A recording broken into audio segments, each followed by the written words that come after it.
All right. Welcome back to another episode of Cobra Kai Companion. You guys, we had a new writer for season six, the final season, and we had 15 episodes, and he was able to pen an episode in each of the three parts. So can't wait to get into some of those details. Joining me is Chris Rafferty. How are you, sir?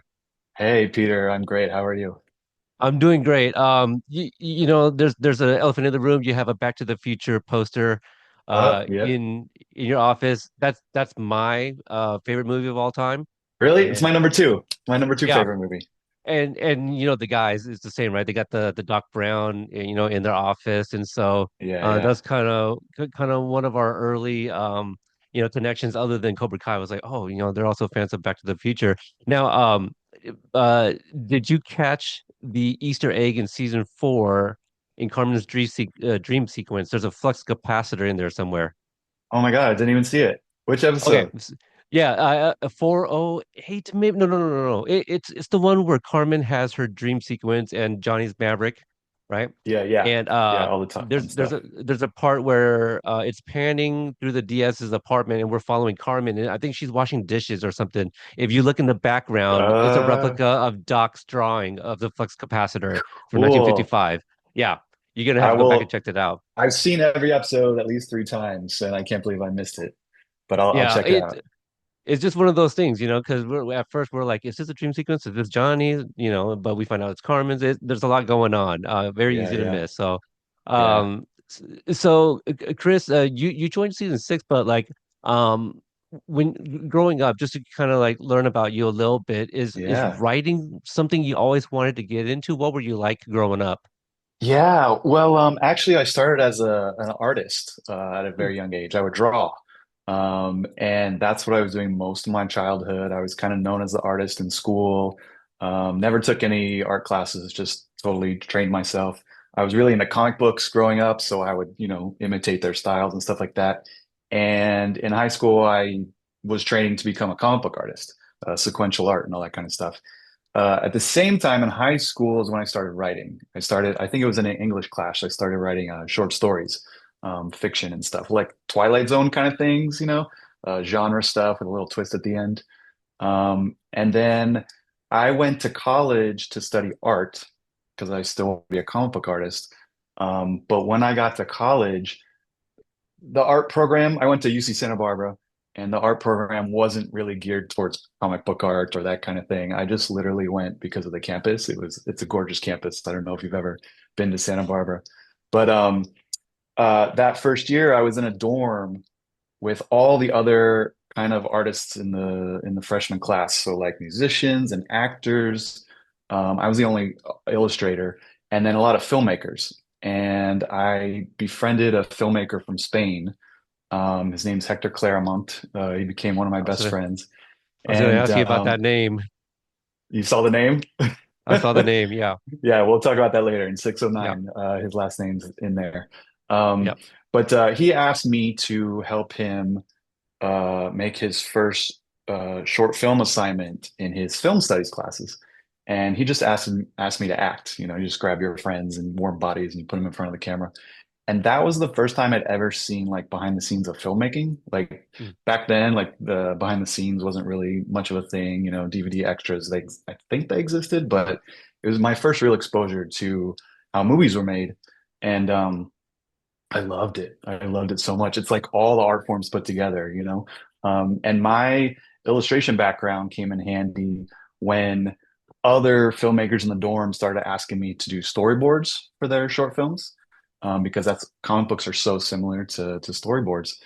And anyway, after that experience making that short with Hector, I immediately switched my major to film, took all the makeup classes I needed that summer so that in my sophomore year I could start the film program. And that's where I first read my first screenplay. And I think I took one or two screenwriting classes, very, very basic. Mostly I was learning because I was making short films and writing the scripts for those. So like both the writing and the art were like kind of coming together.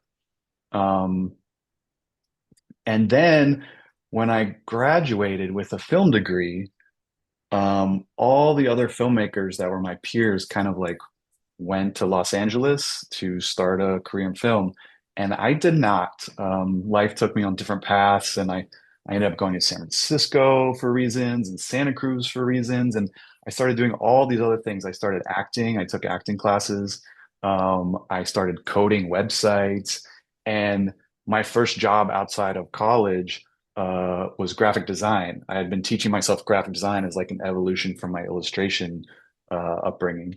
And so I got a graphic design job uh, in Santa Cruz. I was doing pill bottle labels. It was very unglamorous. And then as I eventually moved to LA in 2000, but I still didn't try to break into the film industry. I was getting graphic design jobs, and that just kind of took off. And I had like a 10-year career in graphic design that kind of ended with like it started with the pill bottles and it ended with like I had a 5-year job where I was designing movie posters and DVD covers. And that was like the pinnacle of my design goals because I designed the logo and the cut and the packaging design for like the Iron Man animated movie and the Doctor Strange animated movie. And it was so cool, like bringing my comic book background and my illustration and my graphic design and my love for storytelling and filmmaking all in this like graphic design type way. But and during all that, I was making short films. I was taking acting class. I worked at an acting school. I did improv for 10 years. And I was writing still. I would wake up an hour before I normally would need to before my graphic design job, and I would write for an hour. I would write scripts, and I was writing what in our industry we call spec scripts, which is a sample script of an existing show, but like your own story. I was writing those before I knew what those were and that they were used in this industry. So like I just had like a Buffy idea. Like Buffy is the show that made me want to like really write for TV, and I just had a Buffy idea. So I wrote that script, and I loved Lost. And so like I wanted to figure out because that show's really interesting with all the different storylines and the flashbacks and all that. So I just like studied that, and then I wrote an episode of Lost. And so that's what I was doing in the mornings before my graphic design job. So I was writing the whole time, and and in my graphic design career, like all my coworkers on their lunch breaks, they were reading graphic design magazines and studying up on the graphic design. I was not. On my breaks, I was reading screenplays and script writing magazines. That's obviously where my true passions lie. And so there came a time in, let's see, when was it? 2010. I was kind of like at a crossroads in my life. And I was like, I could do this graphic design job forever, make a pretty good living. I was in a relationship. I was thinking of buying a house and, like kind of like a normal life. But the storytelling and the filmmaking passions were still there. I just had never like fully gone for them. I think a big part of it was fear, to be honest, like fear of failure and stuff like that.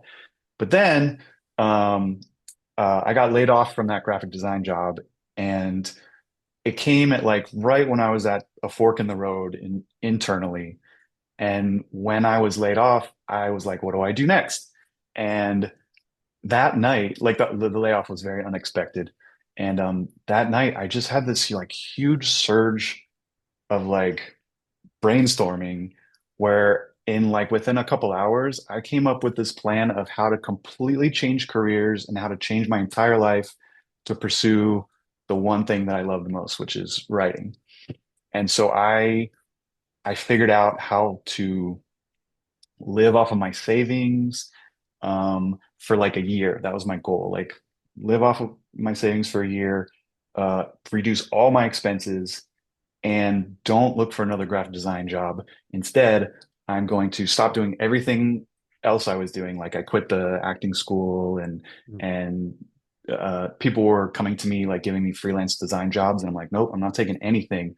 What I'm going to do is focus on one thing, the thing I love the most, which is writing. And so I lived like a 10-minute walk from this giant mall, and I used that as my office. Like I decided I'm not going to write at home. Like I'm unemployed and I'm going to write, but if I write at home, I'm gonna get distracted. It's not gonna feel like a real job. So I walked in the morning to the mall, and on that 10-minute walk, put myself in the right headspace. And then I rode at the mall all day. And it was really to see if, because it's easy to say you love something when you only do it a little bit and it hasn't become boring or anything like that. Like the design kind of was becoming boring. Like it was still a cool job, but it was like a job, it felt like work.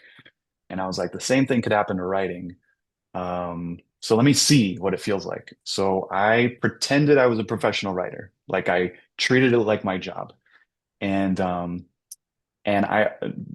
and I developed disciplines on how to do that. Writing at the mall was one of them, and I had a bunch of other things.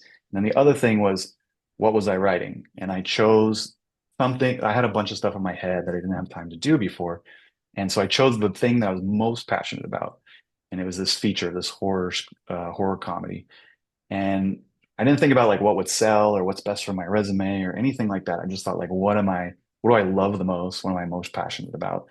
And I'm super happy I chose that project because I discovered that I loved writing all the time, all day.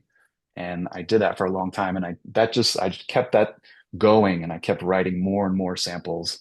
I wrote an original pilot and then I wrote a Walking Dead and then I wrote a Castle spec. And I just had all this momentum and I knew that this is what I really wanted to do. That's And amazing. then, That's yeah, jump in. I feel like I've been talking Oh yeah, forever. I yeah. have a long No, no, story, no. but Yeah, it's quite a journey. It's very fascinating. There's a few things I picked up. You talked about like graphic designing, and that's something I was going to ask you about because yeah, anybody that follows you, your posts are very appealing. You know, they're fun to look at. Your use of font and changing the different colors for every few words. It's just it pops. You know, thank you. it's not as boring. It's easy to really, tap your thumb and just go to the next slide, but you make it in a way where each story is worth the time to stop and just check out. So Thank you you. know, Thank you. Yeah. I yeah, I view my social media as another way to tell stories and it's the story of my life. And so like you can't be boring and I don't know, I do put a lot of thought into what I post and mm, I'm not designing anymore, but I find ways of, using those skills in the photography and the design and stuff. So I'm glad you picked up on that. I'm glad it's worth your time. So thanks. yeah, thank you. Mary Mauser is very similar too. Like when she makes Oh a yeah. post and you look through it, you're like, wow, she put some time into the colors and just Yeah. to make it look really nice. You mentioned like writing spec scripts, and I'm also a guy who is a fan of like some of the t-shirts that you wear. You wear a lot of graphic No. tees, and Yeah, yeah, I do. one of my favorites is Scott Howard from 1985 Teen Wolf. Oh, As like the X-Men one. yeah, it's Teen Wolverine, right? So Yeah, it's Teen Wolf, but he's wearing an X-Men jacket, and I think he's got claws. He's got to have claws. I Yeah, think so. he's got That claws. sounds Yeah, right. yeah. Yeah. One of my best friends gave me that shirt. He knows me well, and we've been going to Comic-Con for a long time, and he gave me that shirt, so I love wearing that. I- Is his name Styles? No, but maybe I should start calling it that. He's, he's But making yeah, t-shirts. I love it. yeah. Um, Now you did work on Lucifer for several seasons, so like it's not a show that I followed, so I don't know if you were there for like its entire run. Yeah, Um, I'll tell you all about it. I was there its entire one run, okay. all 6 seasons. Yeah, I was there from the beginning. I think I'm one of five writers that were there the entire 6 years. Wow. Um, and that was an incredible experience. And yeah, I loved it. I wrote or co-wrote 10 episodes and produced all of them myself. And our showrunners, Joe Henderson and Ildi Modrovich, really mentored all the writers and let us be involved in every single aspect of pre-production, production, and post-production. So I got like a real time training on how to make television. And the first 3 seasons of Lucifer were on Fox, so we were on a network schedule, and we were pumping out 22 episodes a year, almost in real time, like while we're shooting episode 1, we're writing episode 8 or whatever. And then the second half of the show, seasons 4 through 6, we were on Netflix. And that was actually we kept the same shooting schedule. We would shoot as we were writing, so I guess nothing really changed. But but yeah, it was great. We did 93 episodes total. I only worked on 92 because the first episode was the pilot, and they didn't hire everybody until after the pilot. Oh wow, just shy of one there to be there for the Yeah, whole like all of yeah, it. Um, now again, following you, I know that The Karate Kid is your favorite movie of all time. So that's it also is. like your words. Uh, Yeah. what was your connection to that movie? Why did you connect with it so much? Why is it your number one? Yeah, so many reasons. It started when I was a kid. I don't remember exactly when I saw it. I doubt I saw it when it was first came out in the movie theaters. Like I think I was too young for that. Mm. But so it must have been on TV or videotape or something. But it quickly, I just loved it as a kid. And then some things in my life started like really connecting to the movie. For instance, I took karate. I did martial arts for 2 years, and then um I was born on the East Coast and moved around a lot. And then my parents moved us from Pennsylvania to California. And so I felt exactly how Daniel felt, leaving New Jersey and coming to California, like all the same kinds of feelings. So I, and then it's just a great movie. Like I think we can all Yeah. agree it's just a fantastic movie. But I remember through the years, I was like, sometimes you know what your favorite movie is, and sometimes you don't. And so there was a period of time where I don't know what my favorite movie was. It kept changing.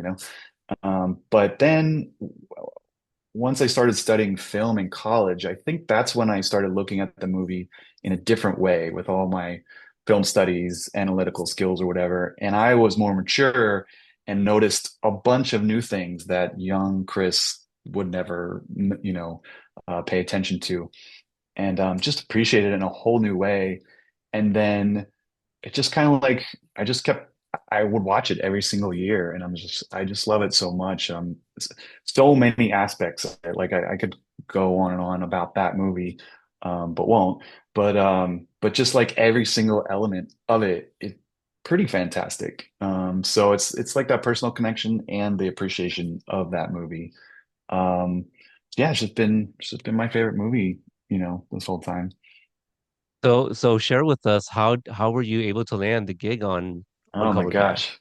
Yeah, uh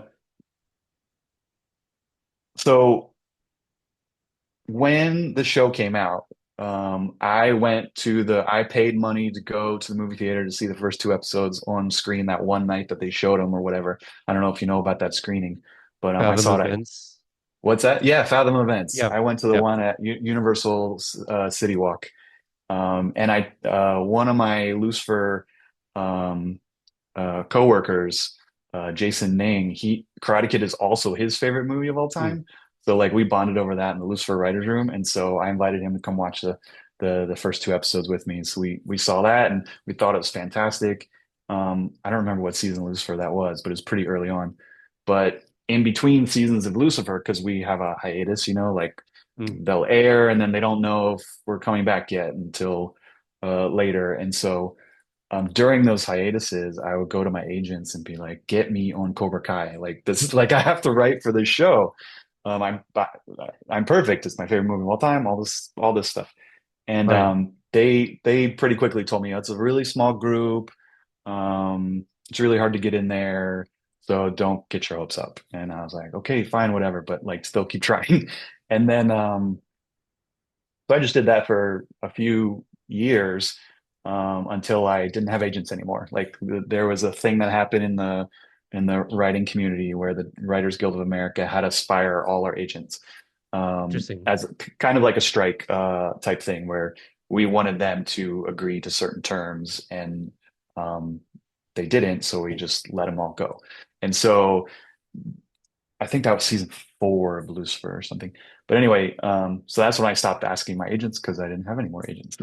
But in the meantime, uh, back Cobra Kai season 1, when it came out and I watched the whole first season and loved it, I just did one post on Twitter about it. Like you said, I'm very visual with my posts, and so my Twitter post would be their poster for that season, and then how I felt about it.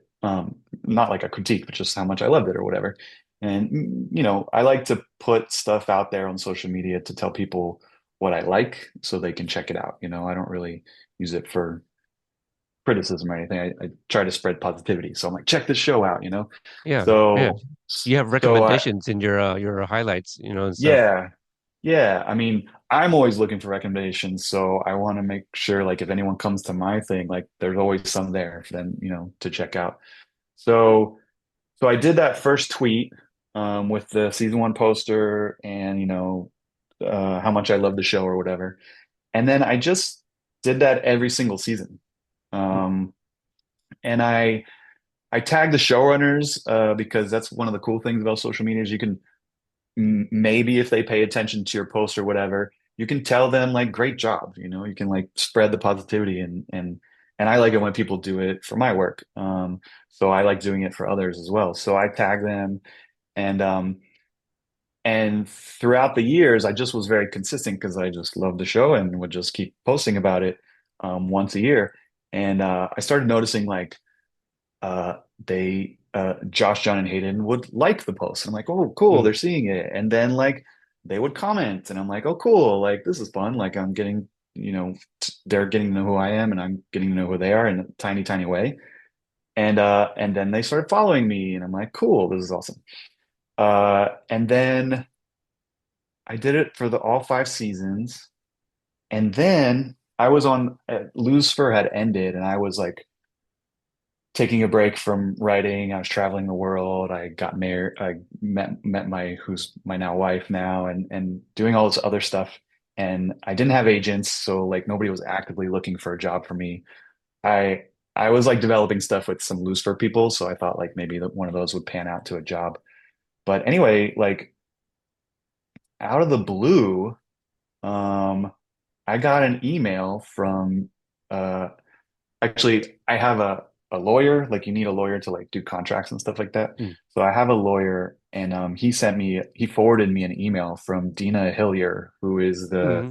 the head of development Counterbalance. at Counterbalance, yeah, and one of the producers of the show. And he was reaching out to my attorney, saying, "I can't find Chris Rafferty's agents or managers, but we found that you're his attorney. We want to meet with him. There might be a spot open on the show." And so like when I got that email, I freaked out because like it just came out of nowhere, right? I mean, not nowhere because I had those tweets, but like You um manifested it, yeah, yeah, I'm a big right? manifester. I have a lot of Yeah, yeah. manifestation stories, but yeah. But but it was amazing because of all the emails to get about someone wanting to meet me, it was the one show that I most wanted to work on at the time. And so like it was amazing. And then I went and met Dina, and that was a fantastic meeting. I walked out of that meeting. They like gave me all this swag. Like I have a season 5 bathrobe here at my Carries over house. the bathrobe. Yeah, and it was fantastic. And I was like, whether I get this job or not, like already this experience is amazing. Like I'm in the Cobra Kai offices. I have all the swag. We had a great meeting. John Hurwitz had some time and popped his head into the office and we talked for a moment. And and then I let's see, there's a short version of the story and a long version of the story. I'll just tell you the medium version. Like Okay. they're like there might be a spot open at your level. I don't know if you've heard about this. Writers where we have like different Different titles. tiers. Yeah. Yeah, like staff writer. There's Mm. like 7 tiers. They go from like staff writer, the middle is like producer, and the top is like executive producer. And Got it. so Okay. when they hire people, it's based on experience and level. And so when there's an opening, like if there's an opening at the top level, they don't hire somebody at the bottom level. They need someone up Right. here with that experience. Okay. Um, and they had someone at my level, which is co-executive producer, um, and they're not sure if the spot's going to open yet. It depends on if that person they were like going to get another job or something during a hiatus and maybe not be available for season 6. So they said we will know before the Christmas break. And the 2 weeks at the end of the year is like a time where Hollywood like shuts down, like nobody's working. And so they were going to let me know on the last day of before the break. And I was in Brazil. Um, where my wife is from and I travel to a lot. And so I was in Brazil, just like I couldn't concentrate on my little trip because I was like, any moment now, I'm gonna find out if I have this Cobra Kai job. And and the last day came before the break, and uh, they contacted me and said, "I'm sorry, we still don't know." And I was like, "No," because that means I have to wait 2 more weeks to know if I got the job or not. And so I was still in Brazil for those 2 weeks, just anticipating what would happen in January. And then come January, uh, Dina got back to me and said, the spot's not open, like the person's staying, so we don't have a spot for you, unfortunately. And I was like, oh no, like I was bummed about it, but at the same time, mostly I was just looking at the positive. And I'm like, so far, this has been an incredible experience, right? Um, and then my friends that I told about the possible job, they're like, well, you'll get on next season, you'll get on next season. Don't worry, like you're in there. And I was like, yeah, maybe. And then like 2 days later, it was announced that it was the final season. I was like, no, like that was my last chance. Um, Was that when Josh and Hayden kind of put like a letter out to the fans, like that yes. addressing to the fans, like this is our final season Yep, coming I up. found out the Okay. same time you guys did. They didn't tell me in the meeting. I think maybe it wasn't official during the meeting, but yeah, I found out when you guys did, and I was like, like I was so close, and it's the final season. It sucks. Um, and so I let it go, and then I just started looking for my next job and moved on. And then like a couple weeks later, out of the blue, I got like some urgent messages. It was a Friday afternoon, and like I was busy and I wasn't looking at my phone. And when I looked at my phone again, there was like a voicemail from the counterbalance office. There was an email from the counterbalance office. There was all these things. And they're like, can you hop on a Zoom in like 1 hour with Hayden and John? And I was like, yes, of course. Um, and so that was the first time I met Hayden. I'd already met John before, but that was the first time I met Hayden. It was over that Zoom. And we just did what in our industry is a showrunner meeting where we talked and talked about what the season ahead, what they were thinking, not stories. We just talked a lot, and they wanted to get to know Yeah, me. yeah. And they said another spot may open. It might not. I was like, here we go again. But it might not open. But just in case, because we're going to start really quickly, we want to have like you on deck if that spot opens. But we're not promising anything. And I was like, okay, okay. And so anyway, we had a great time talking. Uh they told me like, yeah, like we came to you because of your tweets and we investigated you and you have this resume with Lucifer and I worked on another show called The Flash. So they're like, okay, you're legit and obviously you get the our show and all this stuff. So you just seem like a great fit. We might have a spot open. And so um I felt really good after that meeting. I felt good through the whole process, but after that meeting, I'm like, I think it's gonna happen. And then that was a Friday. And then Monday morning, I got the offer to be on the show. So, and then it was official. And then one more part of the story. So I was so Uh, excited. I was going to be on Cobra Kai final season. I knew it was 15 episodes, which is really great because I got to work on kind of like a season and a half. Um, and I rewatched every single episode again. Like I'd already seen them all kind of like twice, but I'm like, I got to really study up even more because before I was watching it for fun, and now I got to yeah. watch it for work. Um, so I rewatched all of them in a week. So it was like 50 episodes in a week. So I think that was like 10 episodes a day. And then halfway through that week, um, I had gone out to dinner with a friend, and right after dinner, he calls me and says, I just tested positive for COVID, and I'm calling everybody that I've been around. And Um, so I tested myself and I had COVID. I had no symptoms, but I had COVID. And I was like, no, this means I can't go into the writer's room. And so I called the guys and I'm like, this is terrible, but like I'm not joking, but I just got COVID. And I feel horrible about it. I want to be there. And they're like, don't worry about it. Everything's cool. You can zoom in and stuff. And so I did the first week of my job on Zoom, which is not how I planned, but it all worked out fine. I kind of got to yeah. like slowly get into the room. But yeah, it was pretty dramatic experience the whole way through. Um, Yeah, it sounds pretty crazy, and I'm glad it all worked out, but that's Thank you. quite yeah, it's quite a journey. You Yeah. kind of mentioned Flash. You wrote episode 6 of season 1. Um, it's funny because 2014 when Flash aired, that's actually when I started podcasting.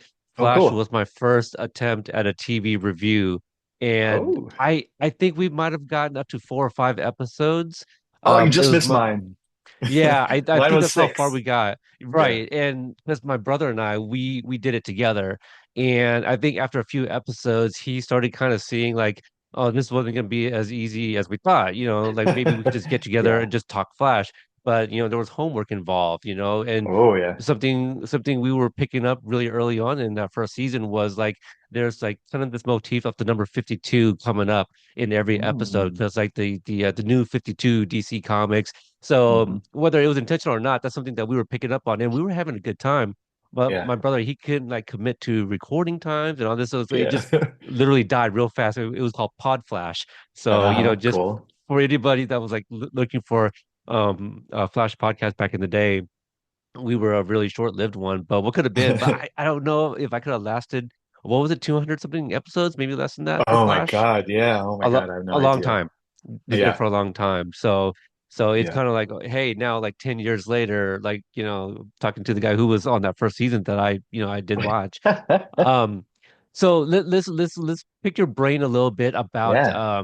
you being a fan. Oh, actually, there was something that the John Josh and Hayden have put out when it came to selecting writers. Did you also Oh, have to go through a bit of a Dutch trivia of sorts? Did Dutch ever come up in your guys' conversations?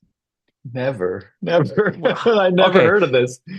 They said that it was important to them that every writer knew Dutch, Well, and I mean, so maybe I got a free pass because they already knew that. Obviously, I knew him. He's in my favorite movie of all time. Like, I'm okay, not going to know a character that's from my favorite fair. movie of all time. That's So fair. maybe, yeah, or maybe they were just desperate and at the last minute, just like get him. I have no idea. Yeah, yeah.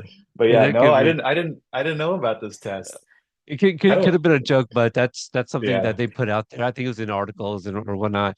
yeah, Okay, so before you got the job, right, yeah. as a big Karate Kid fan, what can you think of if you can remember? So this is, I'm gonna have you like choose your favorite kid kind of deal. Okay, And yeah. like the first ones that you could think of, those type of questions. What were some legacy characters you were really excited to see come back that whether you expected them to or not. Yeah, well, the one that had the biggest impact on me, and I don't know if I expected it or not. I guess I didn't, but like Chosen, I just love Mm, Chosen so much. He was my favorite character in season 5, and his he's just so amazing, and it's kind of like the closest thing to Miyagi that the show has. Like there's a lot of similarities between the two. But he's just such an amazing character, and then Yuji's such a great actor. I really enjoyed seeing him. But when Allie showed up, that gave me all the feels, because she's the love interest in my favorite movie of all time, and the way right. they handled it in the show was amazing. She had I loved seeing her connection to both Daniel and Johnny, and just how all of them had changed through the years, and when you get older in life and you look back on your first loves, like that's something I can relate to. And so just seeing it in a story, which is, super rare in film and television, like how often do we revisit characters 30 years later played by the same people? Like, so it was really special. Her appearance was really special, those 2 episodes for me. Yeah, and also like on that on the subject of Allie, and also bringing characters back. A lot of the reboots that we have, they're kind of just continuing. Um, the stories not from where we're not picking up from where we saw them last, right? Like it's like, hey, what are they doing now? What are they up to?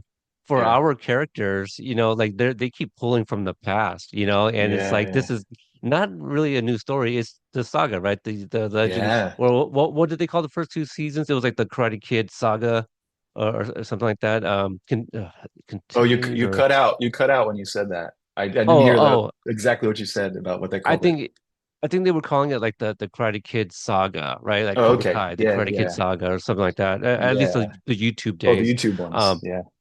Yeah, so I think that's where maybe some of the reboots haven't been as successful is because they're like, Mhm. hey, remember these characters? Let's just jump in and see where they're at in their lives. At least this is, it's the very they're pulling from the fabric of the same DNA as the movies, right? So Yeah, that's yeah, why we feel like it's still all yeah, connected.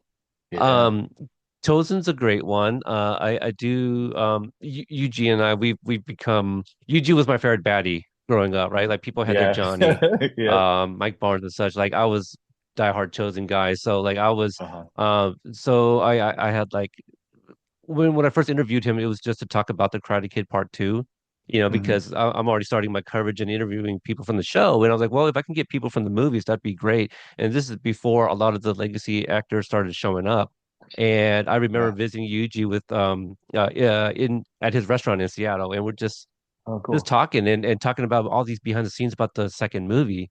And then months later, finally, when the show moves to Netflix, the first teaser we get of season three is Chosen like flipping Daniel over and grab the side. We're like, Yeah, what? yeah, We're like, what yeah, the fuck? And so like Yuji couldn't share anything, obviously, yeah. if he No, knew yeah, back then, but it's been nice to see him return.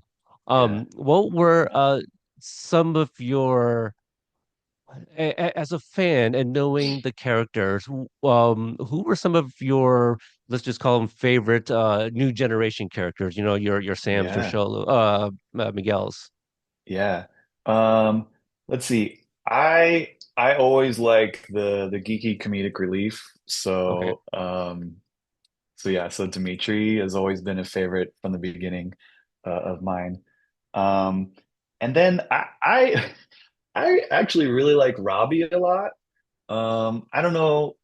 Part of it's because I think he's that Tanner's amazing when he's fighting. He's probably my favorite fighter on the okay, mat. But I don't know. Something about Robbie, his steadiness, and I mean he's had a lot of troubles, but like just he has this calming presence that like kind of speaks to me, and like his father issues. That's something that I write a lot of stories about because I can connect to it. So his relationship with his dad, and I don't know, there's just something about him. I feel really lucky that in my episodes, the ones I wrote, got to write episode 9 and 13. Like I had a lot of Robbie stuff, and so you can kind of see in those scenes what I like so much about him. When Daniel in Skeletons, when Daniel motivates Robbie in his Axel match by kind of going over his history and all the stuff he's overcome, and turning his rival into his best friend, like all those things I find so juicy and really enjoy his journey. So I think Dimitri and Robbie are like my favorite new gen. okay. Yeah, I like that. Yeah. And you got to write a little bit of dialogue for Dimitri as well in Oh yeah. Skeletons. Yeah. Yeah. Well, not just Skeletons, but I got to do the Hawk Dimitri breakup and then back All right. together Mm-hmm. in Blood Underdogs in, and then blood Blood out. In, Blood Out. So Right. that was Oh yeah. fun. That was fun for me. So, so much. Okay, and then this last question before we get into the episodes. What were some of your favorite callbacks or retcons? Even, like you mentioned earlier again earlier. I love how they kind of we got to hear Allie's perspective of the beginning of the Karate Kid Yeah. Part Two. And it's like, Yeah. no, she did not leave him for of the football player. It was a misunderstanding. Yeah. So Yeah. things like that. Yeah. Um, I don't know. Like I just enjoy them all. I think callbacks.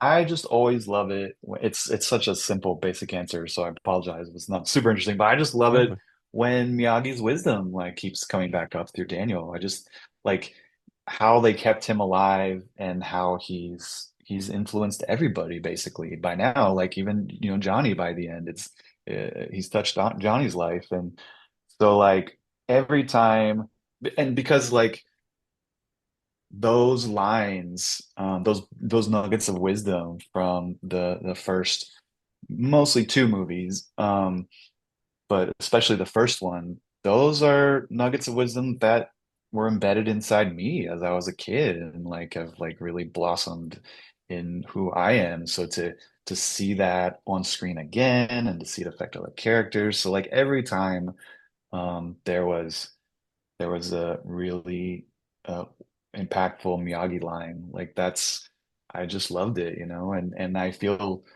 like I feel super lucky that in Skeletons when Miyagi shows up, I got to choose what his like final line is that he says, you know, Mm. no need to fight anymore. Like it's uh I just the movie is the original movie is more than a movie. It's like a movie that can be the mentor to someone that doesn't have one, you know?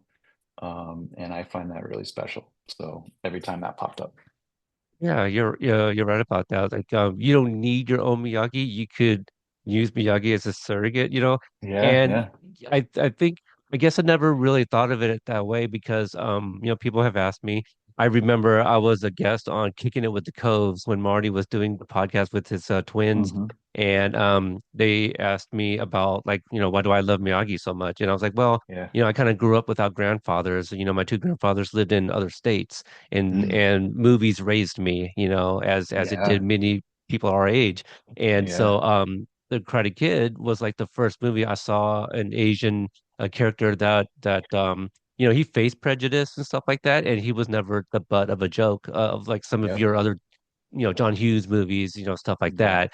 And the way Miyagi approached those moments, like on the beach with Yep. the beer bottles, and stuff like that. Yep. I admired that, and so Yeah. that was kind of my connection. And the whole Chosen love is because Yuji plays Chosen very much like my uncle, who's roughly Chosen's age. And so Uh-huh. I saw a lot of like the similar mannerisms, and so that's why I was like, I like that guy. It reminds me of my uncle. Yeah, it's So familiar. Yeah.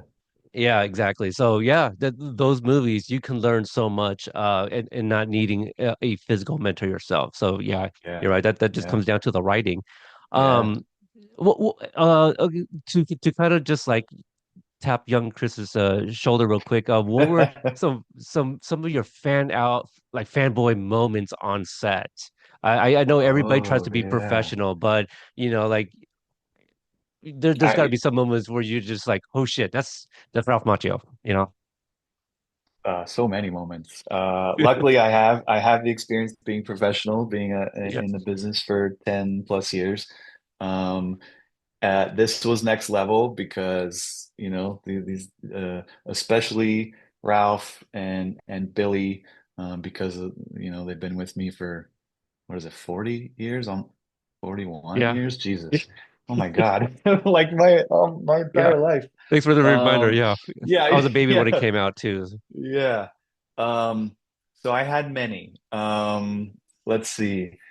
Uh, I'll tell you my first one with Ralph, which is I I didn't go to set for my first the first episode I wrote, which is episode 4, because the writers' room was still going, and so I Okay. couldn't leave the writers' room to go to Atlanta for Underdogs. But the room had wrapped um, in time for me to go for my second episode, episode 9, and I got to they just invited me as a guest. I didn't produce the episodes like I did on Lucifer. They have they have a whole different system on Cobra Kai, and there's 3 showrunners and 3 executive producers and so many people on set that they didn't really need me to do anything, and I didn't want to be a seventh person, a seventh voice there. But they said you can come to set anytime you want. So my wife had just gotten her visa to come to America for the first time. And within a week of being here in LA, we then flew to Atlanta to go on set for Cobra Kai. So it was my first time on set of Cobra Kai, first time seeing all the actors, and my wife's first time on a set ever. It was this huge, cool experience.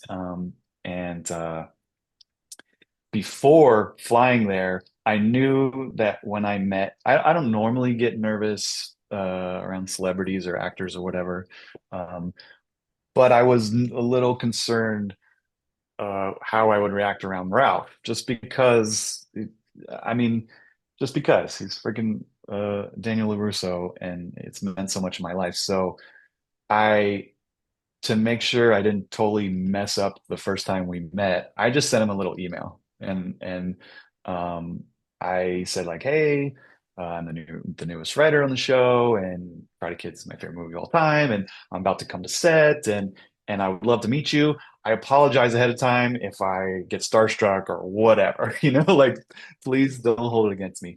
And The he wrote ice me a back. little. Yeah, and he wrote me back right away, made some jokes, made me feel a lot more comfortable. He was awesome that way. And then so the first day of episode 9, that whole episode's like all fighting on the Saikai tournament mat. So there's tons of people around, and I remember the first day within like an hour of me being there, like I saw Ralph through the crowd and he was talking to somebody, and my wife's like, go talk to him, go talk to him. I'm like, no, no, he's talking to somebody and he's busy and I don't want to bother him. And we're here all week. It's fine, it's fine. But then he like finishes talking to the person he was talking to, and he starts walking my way. And it was like a scene out of a movie. Like he's coming toward me, and like there's people like passing in front, but all you see is like Ralph Macchio. And Yeah. then he like sees me from a distance, and I can tell he recognized me, which I don't know how he did that because my email doesn't have my picture or anything. And I don't know. He must have looked me up or something. Or maybe he saw it in my face. I don't know. And he comes up to me, he goes, "You're the guy, huh? You're Chris." And I'm like, "That's me." And then we just started talking, before a take or whatever. And it was just so, I think there's a picture, like at the end of that conversation, I took a picture. And I think that's the first picture I posted of me and Ralph. It's us in front of the Saikai Taikai board, and you can see how happy I am in that picture. Like the smile on my face is just so huge. And it's just cool. Uh, Not in like being a starstruck, but just it's just cool to like have your life come so full circle, and like so many things was going through my mind. Like here I was on a tournament mat on Cobra Kai, um, and he's in his gi and he's wearing, the headband, the Miyagi headband, and I'm talking to him and he's super nice. And like, a lot of times they say like don't meet your heroes, and because they could turn out to be, not so great or whatever. But Ralph was great, and I was like, this is just so cool. Like young me never foresaw this ever, ever, ever. Like I dream big and I've imagined a lot of things, but I until like Cobra Kai the show came out, like I never imagined it. I would ever meet him. I would ever write for him. There would ever be a show about these characters. Like none of this was ever imagined in my brain, and I was aware of all of that while I was talking to him, and it was just such an experience. Yeah. I mean, you must have been like Barry from Sidekicks, where it's like, pinch me. Is this for real? Like this is the Yeah, character, or is this the actor? Like you're so many things you're processing, right at that moment. I yeah. can only imagine. But I had so many of those. So like that was the first time I met him, but like, I before all of that, I was writing these characters, and I like before even writing an episode, I was in the room with the Cobra Kai gang and I was fans of them, because I love the first 5 seasons, and and then so it was cool to just be there. I wasn't like geeking out or anything because, again, I'm a professional and this is what I do, but still like in my brain, I'm like, wow, I remember vividly there being a time where I did not think this was possible, and it's happening right now. And just that thought is such an incredible experience. And then so I just had so many of them the entire way through. And when I got to write my first episode, like just typing their names in a screenplay, it's just like, what the hell's happening? Like I'm literally typing Daniel, and then I'm writing lines that Ralph Macchio is gonna say as Daniel LaRusso. Like this is nuts. But I was also prepared for it, and the training and being in the room and being a part of the writing room. But still, I try to really be aware of all the special moments that we have in our lives. And I try not to let any of it escape me. I'm a big believer in being grateful and celebrating wins. And also, I view every single one of our lives, I view each person's life as their giant story, you know? Um, so I view myself that same way. Like everything that's happened to me, it's this big complex interweaving storyline, and I think of it that way, and it's fun, Yeah. you know.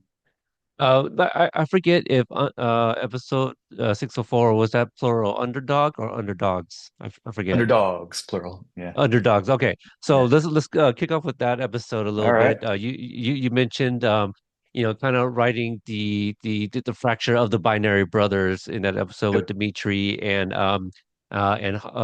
Dimitri and Eli.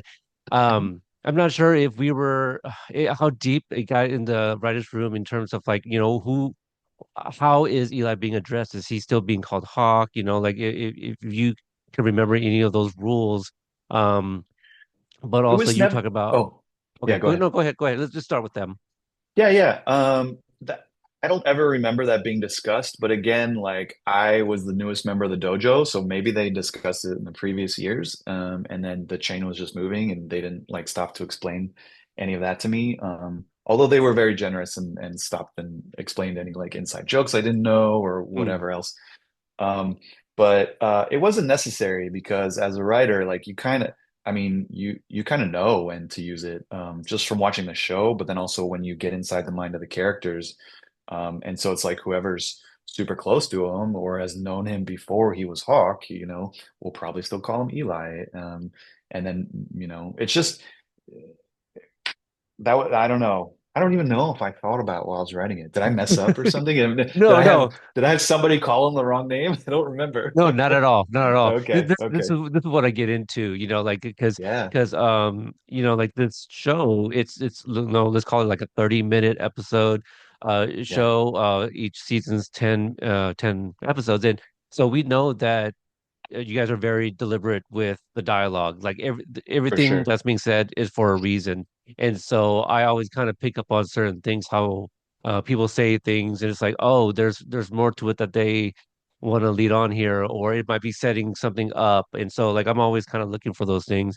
Um, Yeah, but we understand that part one of season six was set up to kind of obviously make everybody of Miyagi-Do underdogs as they go into the Sekai Tekai. absolutely. What do you remember of like the major beats that you needed to hit in Underdogs? Oh my gosh. So Underdogs was like a kind of a crazy episode, and the other writers were saying as much while we were breaking the story. And I don't know if your viewers know what breaking means. Yes, it's okay. It's basically like figuring out all the beats of the story. We call it breaking. right. It's not like breakdancing, No. or destroying it. It's not destroying the story. It's building the story.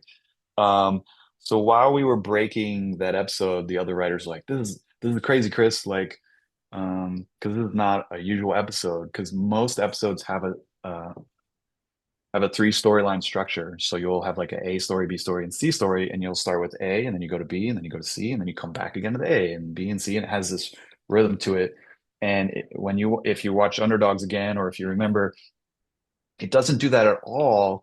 And it's mainly because everybody, except for some side scenes, like all the stuff with the kids and everything with Barnes, everyone's together. And so like all there's so much happening and there's so many characters to keep track of. And those little A, B, C, D storylines are all happening while everything else is happening. Um, it's pretty overwhelming when you like I literally have a spreadsheet that has like the 15 or 16 characters I had to keep track of and every scene and like where is Chris, not me, Chris, where is Bert Muscles. at in this scene? Yeah. Where is Oh, Muscles, and which scenes does he appear in? And so that I could look at his little storyline, and he's got three scenes. Okay, so what is his mini story? And I had to do that for all these characters, and just so I could keep track of it while I was working on the outline and the script. Um, and uh, so your original question was, what did I have to accomplish to set up yeah, things, right? just little So major so beats. Yeah. so basically my job was because we had talked about the episode after mine is the part one finale, right? Right. and we knew that would be the top four fighters. That would be their story. Miguel, Robbie, Tori, and Sam. So so that was relegated to that episode. So in my episode, I had to take everyone below that and make sure that they had their moments. So it was Devin, Hawk, Dimitri, Kenny, Anthony. I think those are the main ones. Those are our underdogs. And so already right there, that's a lot. Like that's like five underdogs. I don't know if you count Hawk as an underdog, but he ended up kind of being one in that episode. And Yeah. so I had to make sure that we properly set up those characters because they weren't going to have stories in the next episode, you know, because it was going to focus on the top four. And that was the last time before they get to the tournament. So um yeah, that was what I had to make sure. I mean, the when I say I, like the room, you know, Yeah. all the writers come up with the story together, and then I it gets handed over to me for me to write the outline and the scripts and to like track all the details and all that kind of stuff. So, and then the guys, you know, they get the scripts after I get some chances to rewrite things based on their notes and the studio and network notes. Then then I'm kind of done with it, and the guys like do some other stuff, whatever they need to do for the big picture and whatever else they feel like doing. Yeah. I'm not sure if you're familiar with this inside joke with Bert, and I feel it might have been Joe Tuba, Piroli. is it the Yeah, yeah, tuba? shitting in the tuba. Yeah. Okay, so you know the inside joke. Now, was Bert shitting in that porta potty? Is there any connection to that, or was that pure coincidence? Oh my God, I never put that together. That definitely was not spoken out loud. And yeah, I think it was just like someone's got to be shitting. Who's the funniest one? Let's just do Bert. But nobody said like tuba, like nobody shouted Right. it out. And we had a card. There's like three walls in the season six writers room that were just covered in cards. And there was one wall that was just like random idea cards. And there was Bert shits in a tuba card. And so no one pointed to that when he was shitting in the out in the porta potty, and we didn't take it off the board, so it definitely Yeah. wasn't fulfilling the tuba card. It could still be news. Who knows? Maybe it's a Yeah. Binary Brothers spinoff. Bert shows up, shits in a tuba. I don't know. How about Bert gets his own show? It's Bert shits in a Yeah. tuba show. Like, I mean, you would watch that, right?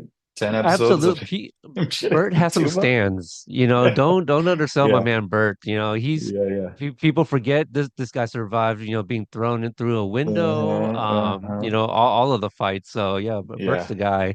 Owen yeah. Morgan, he was one of my early interviews too. And so like I've been kind of semi close to the Morgan family, and I got to see him grow up, and I just Yeah, had seriously. lunch with him and his mom, when the last time I visited Atlanta. So, um, Cool. now talk about like, writing a script and having these like iconic character names. What was it like writing Barnes versus Johnny? You got some great callbacks in there. I think a lot of Yeah. us OG fans were like, you called them uh Cream puff. Cream Puff. Cream Yes, thank puff. you. I was blanking on the Yep. name. We're just like, well, no way, that was Barnes shouting that out. So he must have heard it. So it's like, if you could talk about inserting that in. Cream puff. Actually, I think the guys put that one in. Um, they really love Josh, John, and Hayden were really looking for an opportunity to have someone called Johnny and Cream Puff, and I wasn't as hip. Like I wasn't aware it was as big of a thing as it I guess is in the writers' room because it's just like you know, some random voice in the original movie, like shouting from Right. the crowd, right? So it didn't like, I didn't spend any mental energy on that. But they really were joking about this cream puff thing a lot. And so I didn't put it in the script. So they must have been like, this is perfect. Like, have him do it. Like, so yeah, they put that in there. But writing Barnes was super fun because, you know, his personality is just so aggressive. I like writing the adults a lot because they have so much backstory and they've been through so much, and being able to have those moments with Barnes where like he was reverting back to his old self because of the fallout with Silver burning down his store and stuff, and just having him have it his own little mini arc in that episode I really enjoyed doing. But then like the opportunities for humor, like I think it was me who pitched it. I don't remember who pitched it, but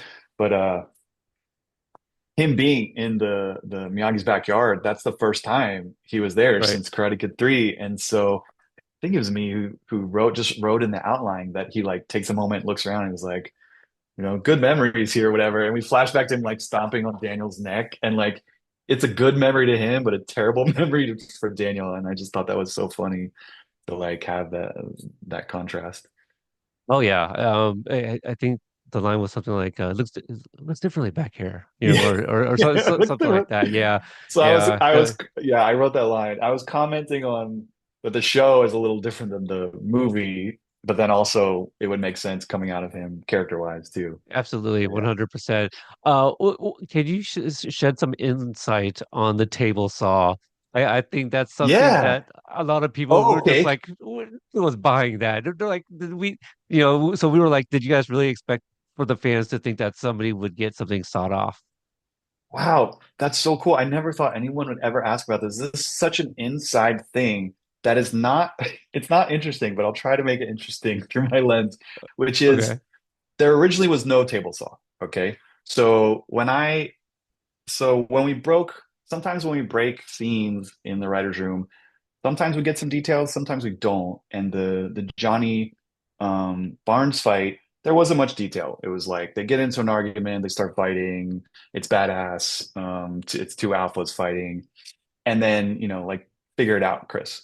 And I did. I love those kinds of scenes. And so in the original version, there's no table saw. It's just a lot of I put in all the sawdust flying and the like lots of different ways of using wood, and I don't remember if it made it into the episode, but did anybody hit somebody over the head with a 2x4 and it break in half? I can't remember if that actually made it in. But it was stuff like Into that that I episode, I don't believe so. okay, well there was I a don't. lot of like Yeah, there was like grabbing a piece of physical. wood and like hitting somebody with a piece of wood, and I think I needed a way for the fight to end. And so the way it ended in my original version was Barnes gets thrown into like this old antique chair that he had been working on, and he says something like, "That was my grandmother's like it was like a prized possession of his grandmother's," and that's what makes him stop fighting. Like it's gone too far. Like you've destroyed my grandmother's chair, um, and so that's what the original version was like. No table saw. And then when I got notes, I don't remember if it was outline or script, but when I got notes from the guys, that's right. They didn't have a note about it. What happened was is that part of the process of making a TV show is what you write an outline, which is kind of like a prose form of the script, and it doesn't have all the details, but it has all the beats and everything. Hmm. And then that gets distributed to a lot of people because a lot of people need to make the show and they need a heads up on like what kind of locations are happening and who do we need to cast. Barnes is, oh, I'm As a reading the outline. Barnes, costume, costumes, props. Yeah. everything. And I think the line producer, who is the person who like figures out how to make everything possible, like if we have enough money and the time and all that kind of stuff, we got a note from him saying that this episode does not fit the amount of days that we have to shoot it. And Hmm. so look for cuts. And this is a typical thing that a writer has to figure out for their episode. Like, how do you make it possible to achieve this episode? And so in general, they were like, this episode is like a day or a day and a half more than I forget how many days it was shot. At 6. I think it was shot in 6 days. Actually, it's very confusing because they shot episode 4 and 5 like together. They call it Blocking. block Right. shooting. Yeah. Yeah. And so we just got this note of like, this is not producible right now. And I really pride myself on writing producible scripts because I have so much experience on Lucifer, like through all the phases of production. And so I think like a line producer before I hand in my script and make sure it doesn't have too many locations and make sure the scenes aren't too long and all this stuff. So I was a little surprised. It's like the line producer allocated like I think it was an entire day for that fight. And I thought fight would just take maybe half a day, but he had on the schedule put like it's a whole day. So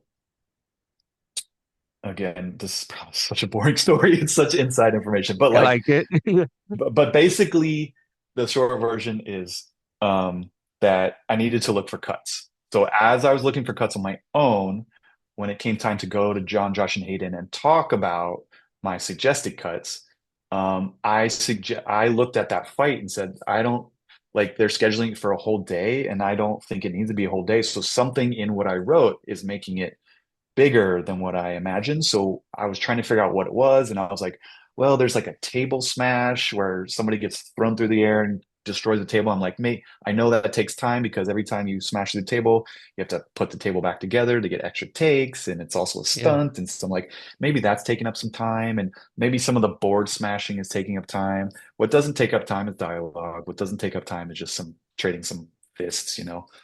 So it was John and Josh in the room, and I said, how about I just drastically reduce this fighting? And I don't have a table smash and I don't have the board breaking. And they were disappointed. They're like, but we love that stuff. Like, it's so cool. And I'm like, I know, but like, for some reason, I think it's going to take too long. Um, and then it was Josh who out of like nowhere, he's like, okay, here's something really easy to shoot. What if there's just a table saw like going, like and like their head smacked down on the table and it's close to the table saw and I'm like, yeah, that's super easy to shoot because they don't even have to be close to the saw. The way you shoot it is you put some guy far away and the saw's over here, but then when you look at it like this, it looks like his head is close based on the lens you're using. So yeah, that's a super easy thing to do, and it ups the stakes because all the table smashing stuff we liked it because it was aggressive and it's dangerous and all this stuff. And so he said this table saw thing, and I laughed. I'm like, that's funny. Yeah, yeah. Let's do it. And so I, I put in the table saw, and that's why. And the funny thing to me is that the table saw's there in the show, but then also the table being smashed that I took out to save time is also in the show. So like we didn't even need to put the table saw. Like the table smash is there. And so, but anyway, I guess everybody liked the saw Yeah. but there was no discussion of like, oh my God, somebody's gonna die or like the audience is gonna believe they're gonna die. No, it's just, you got when you're doing scenes like this, you just want to use all the potential you have because you're never going to go back to a wood shop ever again in the show. So it's like, what kind of cool things are in a wood shop? Table saw.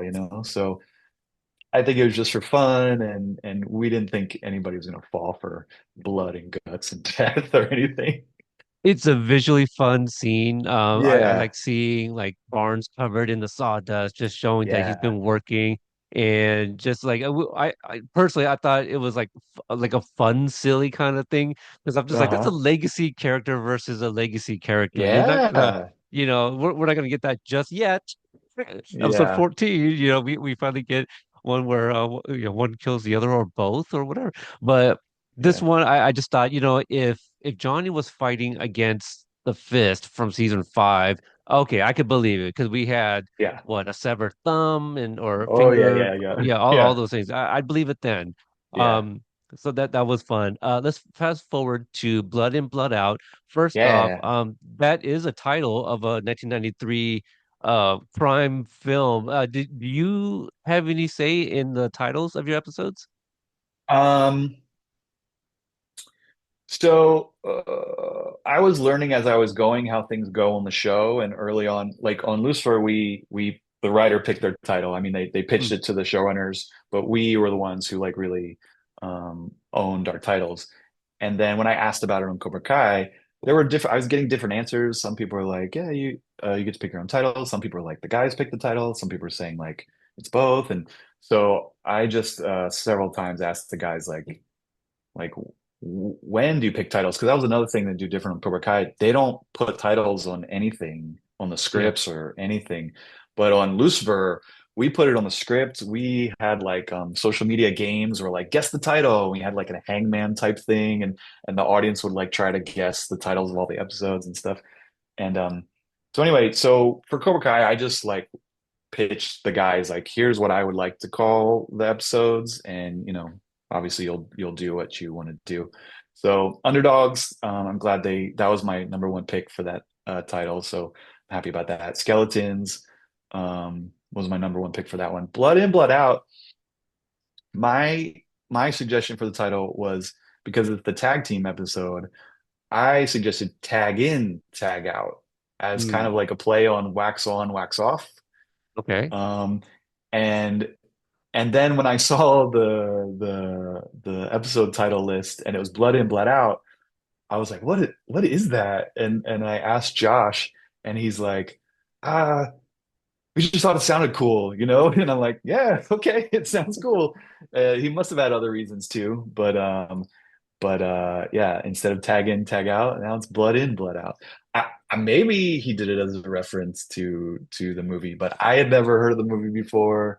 Um, yeah, I don't know. Interesting.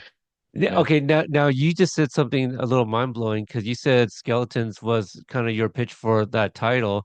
And when the title list came out, we saw that the last three mirror kind of bookend the very first three episode titles. Esqueleto is episode three, and you got Skeletons episode 13. So Wow. that wasn't intentional? Um, I nobody ever discussed it that way. It's just like because we pick episode titles way after we're done a lot of Yeah, stuff, writing and shooting. sure. Yeah, we were talking about titles on set while we were shooting, so it's like way late in the process. That episode just it has the skeletons in it, and like Yeah.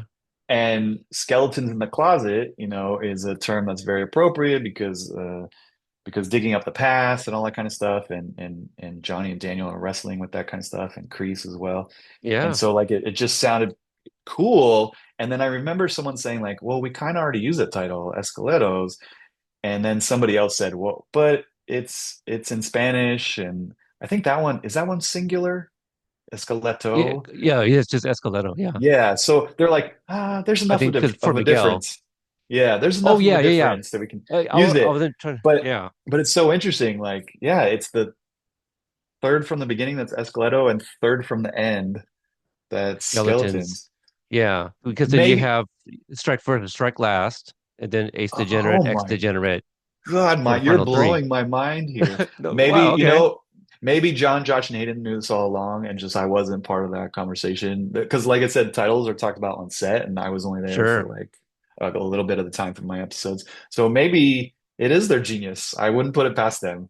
Yeah. Um, Because I'm but very much that guy, like, oh, character names. They got to be a reason. And speaking with oh some of yeah, the yeah. writers where they're like, oh, they were just the names of my friends' parents. I'm like, oh, dang, because I thought I saw a connection there. I'm always looking for a connection. We do that a lot. Writers do that a lot. If we can get away with naming it after somebody in our life, because it will make them happy.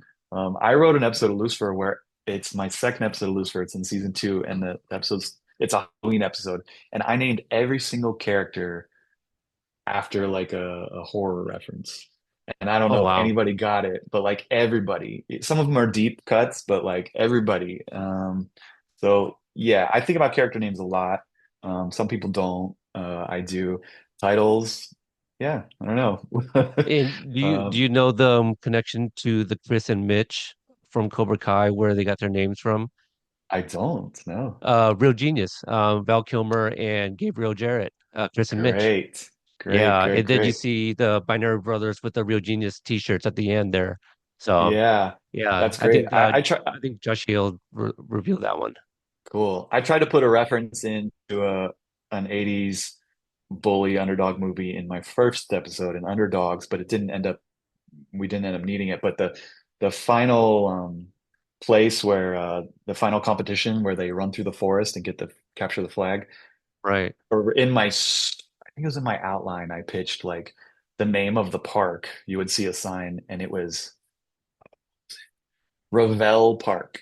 And I don't know if you've ever seen the movie Mm. 3 O'clock High. No, but I know that Casey something is in it who was Casey, also I don't know how to say his 3D. last name. Yeah, seismic, Mako, or yeah, something or, like that. but he's in Back to the Future, He's a as 3D. Yeah, yeah. And so Buddy Revell is this huge, larger than life bully in 3 O'clock High, and I thought it'd be cool to name the the park after him. And John asked me when he saw it in my outline, he's like, "Is this a reference to something?" I'm like, "Yeah, 3 O'clock High." He's like, "Oh yeah."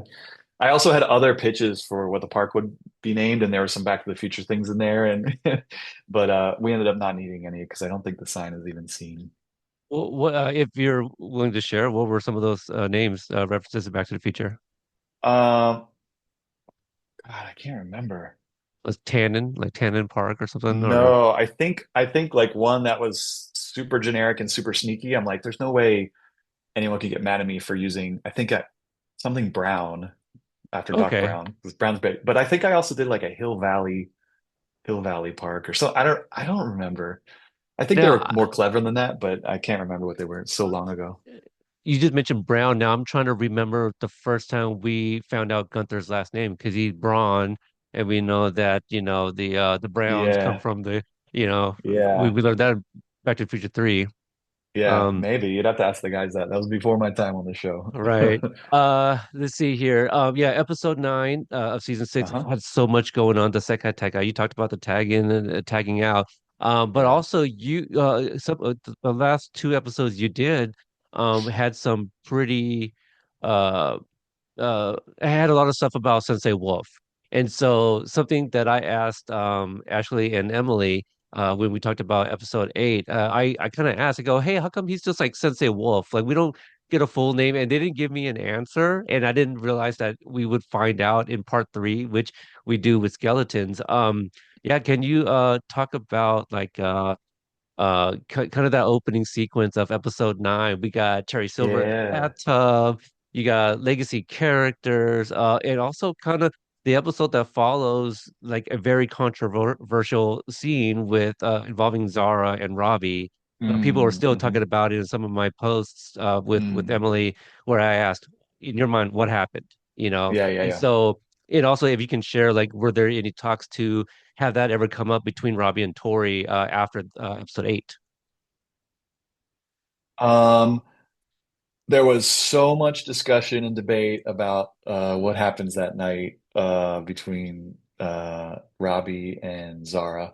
Um, and I think we leave it open so that people can Oh, do their own version because we're never gonna, there's no, I don't know, like there's no video footage of it or there's no like right. there just wasn't a place to talk the details.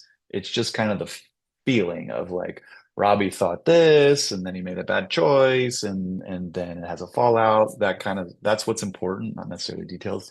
So but lots of debate in the room.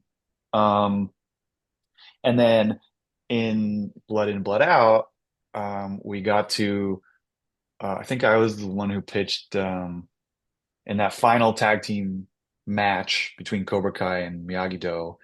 Uh, I thought, you know, when Robbie steps in, like Tori's gonna push Quan aside and step in, and all the stuff she's feeling about her finding out about that, and feeling betrayed by Robbie, she's gonna be super pissed, and she's got to take it out on him on the mat.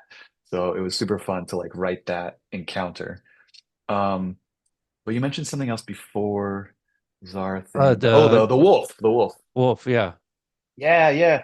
I'm very happy with how it turned out. The very original idea for the opening of the episode was the lawyer, played by Hayden, talking to Silver, but it was just going to be them two, and just in like a lawyer's office or one of Silver's offices or whatever.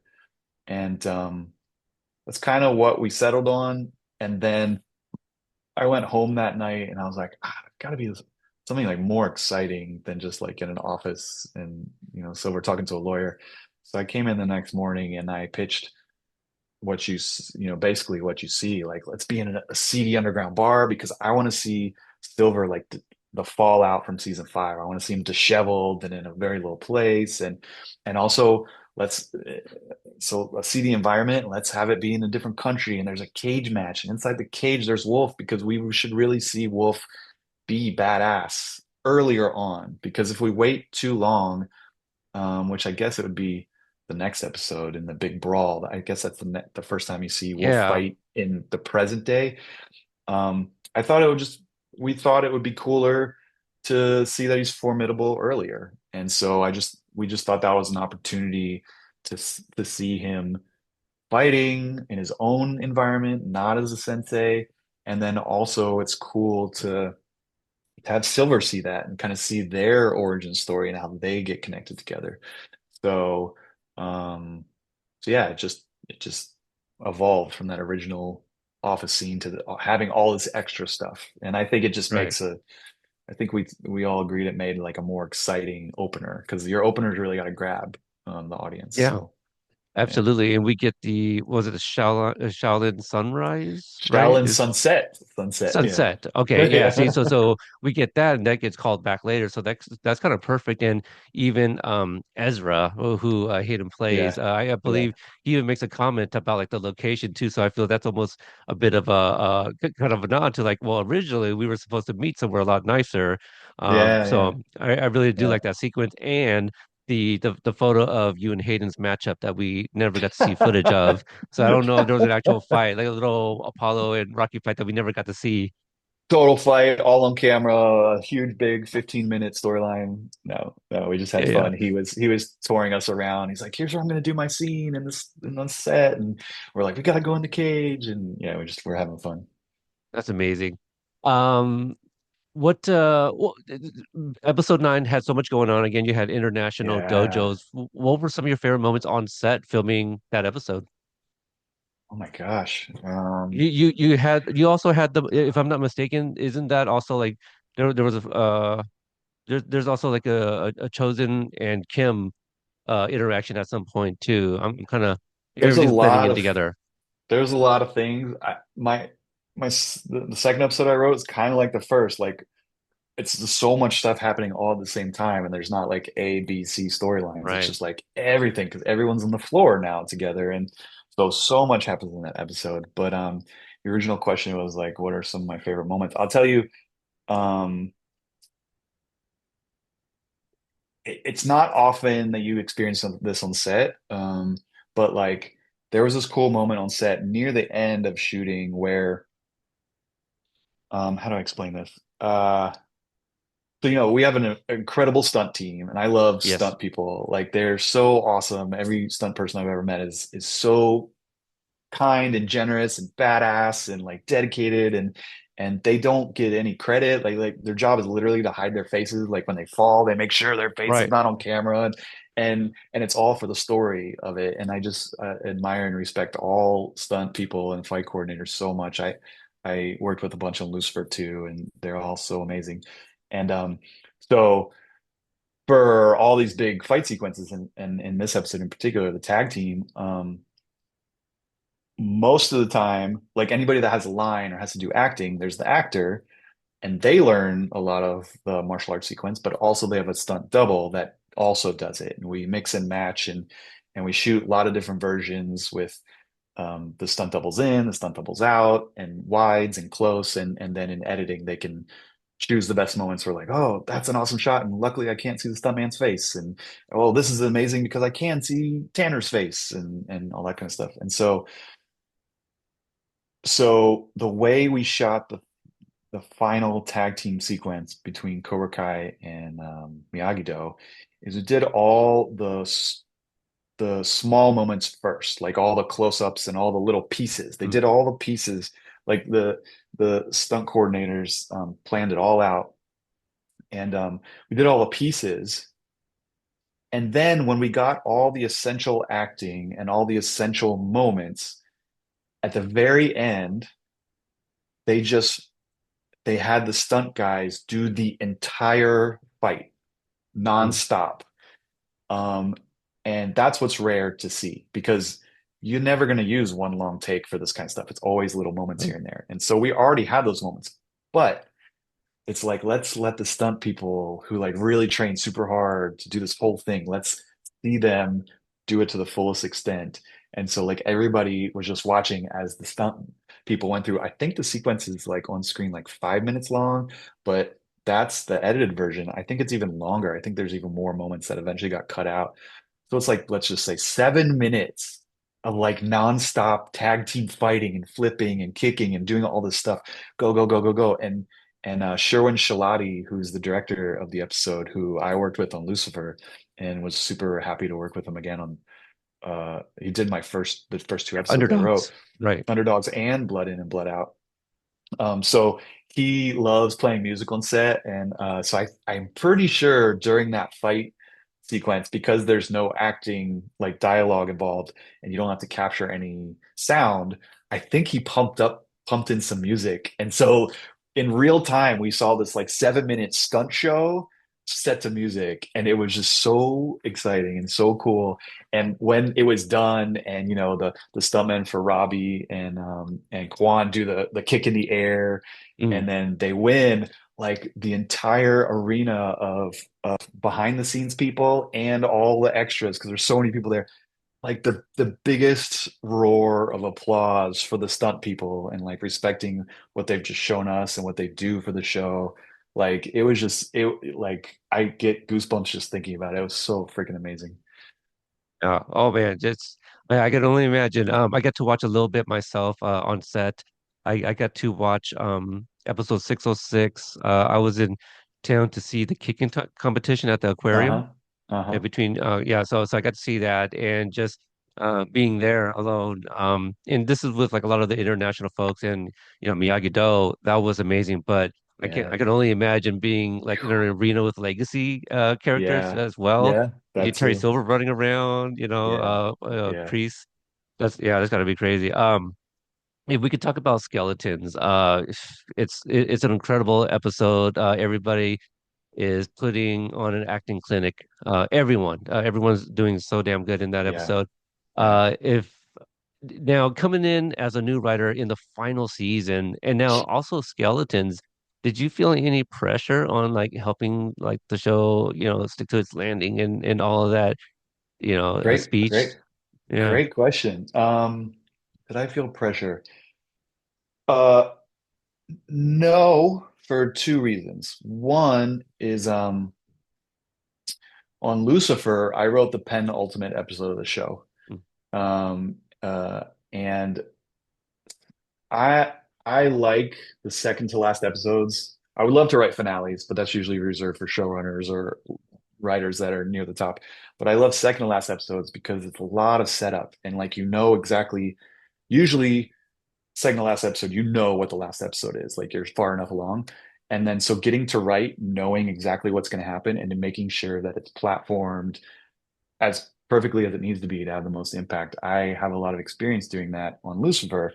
Um, and uh, so I love it. I love it. That takes a lot of pressure off. But the other reason I didn't really feel pressure is because it's not all up to me. Like it's all the writers working together and coming up with a story, and you get notes, and Josh, John, and Hayden rewrite stuff, and it's such a collaborative effort that I felt safe. Like obviously, if for some reason I didn't deliver, somebody else will, but so there's always that safety net.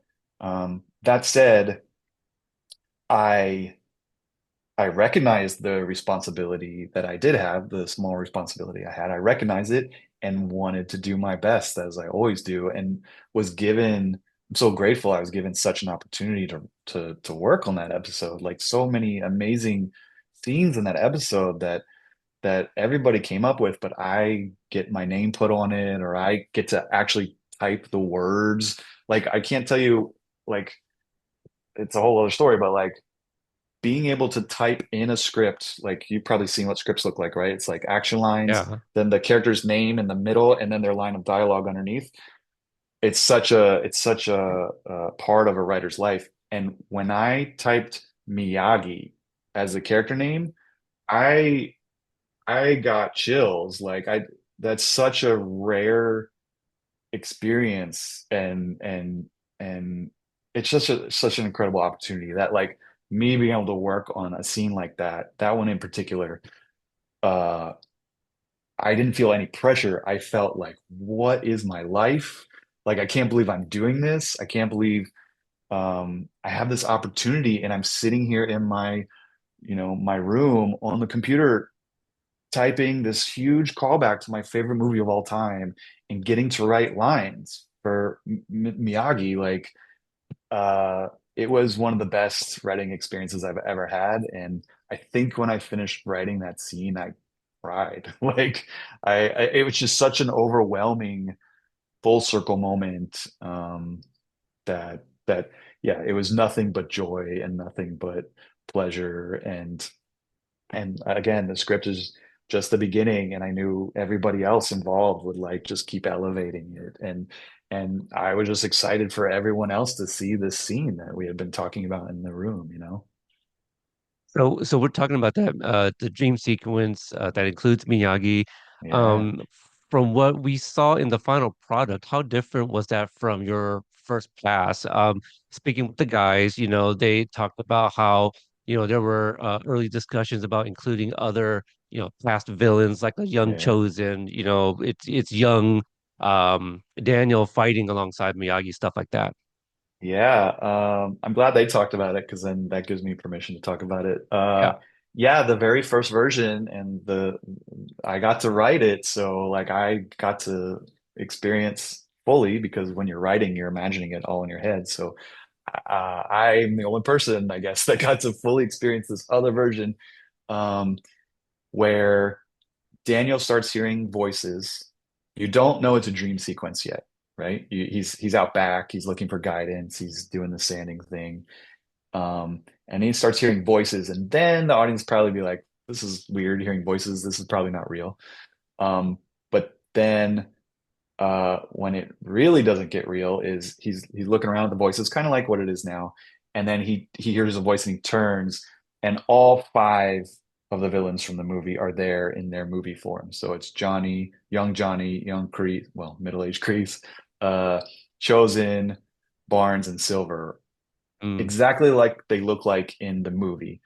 And knowing that this would be very expensive, and I know what VFX budgets are like from Lucifer, I wrote it as just one shot because usually you get charged per shot, not per mm, like character or the difficulty of the effect. You usually get charged per shot from VFX. So I'm like, okay, maybe we can afford one shot.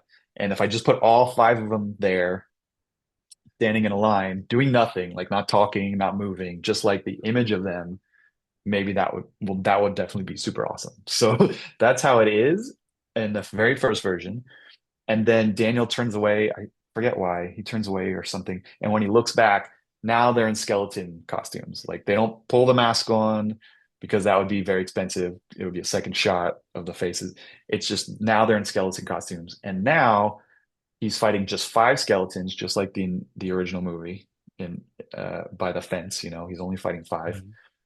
mm. Um, and now we know those are the people inside the skeleton costumes. And so we know he's fighting his past villains. Um, and then Daniel fights them. Uh, and then Miyagi comes in and kind of rescues Daniel. Um, I wasn't part of the conversation of why it changed, but I can totally guess why. It's just money. Like the Yeah. show, it doesn't have as much money as it should. And it's a miracle they pull off everything that they do with the budget we have. And so just that shot, even though it's only charged per shot, it it would cost money, but also would take time to like build the characters and their outfits and stuff. And it's not really needed. It's cool, but there's so many cool things in that sequence that I think they had to pick and choose. And they started with the priorities, which is Miyagi, obviously. Yeah, yeah. I think it's a hell of a sequence. Joel did such an incredible. Joel's like one of my favorite directors on the show. Yeah, I'm so lucky I got to work So with him. And that sequence was shot so fast. It was a Friday night at the end of the day, and it was gonna rain, and like we had to end by a certain time. And like I don't remember how many hours it was, but like I think we only had like 2 hours or 2.5 hours, wow. and we shoot the whole thing. And they did it was an incredible night. Everyone was so pumped up. Ralph was so excited to shoot that sequence. It was something he had asked for earlier in the season. Like he wanted to fight with Miyagi.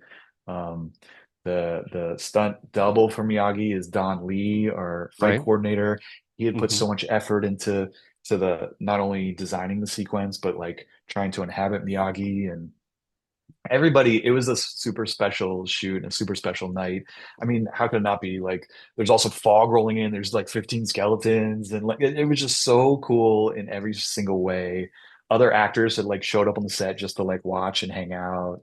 It was just really amazing. Yeah, it looks really great. Oh, who were some of those skeleton fighters? Because I know some of them were like Tiger Strike.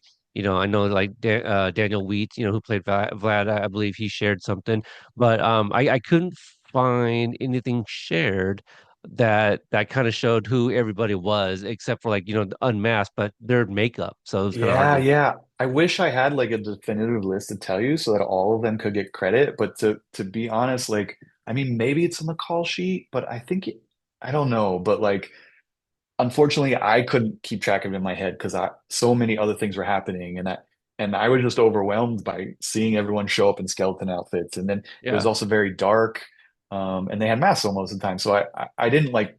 I think we did a group. Yeah, we did a group photo where everyone finally took off their masks, and that's kind of when I first saw them. But then I got in the photo, so I wasn't looking at them like. Mm. And I have the photo, but it's super tiny and grainy, and it's just I tried to figure out who everybody was and tag them when I posted it, but um, I wish I wish everybody got full credit for every single little appearance they made. Yeah. Maybe they do somewhere. Maybe it exists and I haven't found it yet. Yeah. But they were all super happy to just. I mean, imagine if you Sure. were one of the skeletons to be in that, Yeah. jumping fences and fighting and like Oh yeah. they were all super happy to be there and excited. I would tell Frank Helmer I'm leaving home with one of those outfits. Yeah, Like I'm sorry yeah, I'm not yeah, getting it back. totally. I know. Where are they? Where are those? Why don't I want Really, one too? I Yeah. don't know. Frank, I said it right here. I don't know where it went. Don't check my bag. You know what? Um, I don't know if he must have bought them somewhere because that's a lot of costumes to make. So maybe we can find them online hmm. or something and buy our own. I'll shoot him a text. I just ask him. Yeah, Maybe yeah, maybe he'll give some insight. What was it like seeing Ralph deliver those lines to Miyagi filming that night? I just got to interview him briefly over at Paley Fest, and yeah. that's one of the questions I had, but it was moving so quickly. That's one I didn't get to ask, and I wanted to know kind of where did he pull the emotion from to work himself up to kind of film that sequence with Miyagi. Do you have any insight and anything you can share from that night? Well, obviously I don't know what he was thinking and feeling, other than what he shared in offhand comments, so I can't speak to him. But Mhm. I do know what I observed, which was um it was a scene that he really deep down in his heart wanted in the show and asked for it early on. So getting to do that scene was very gratifying, you could tell.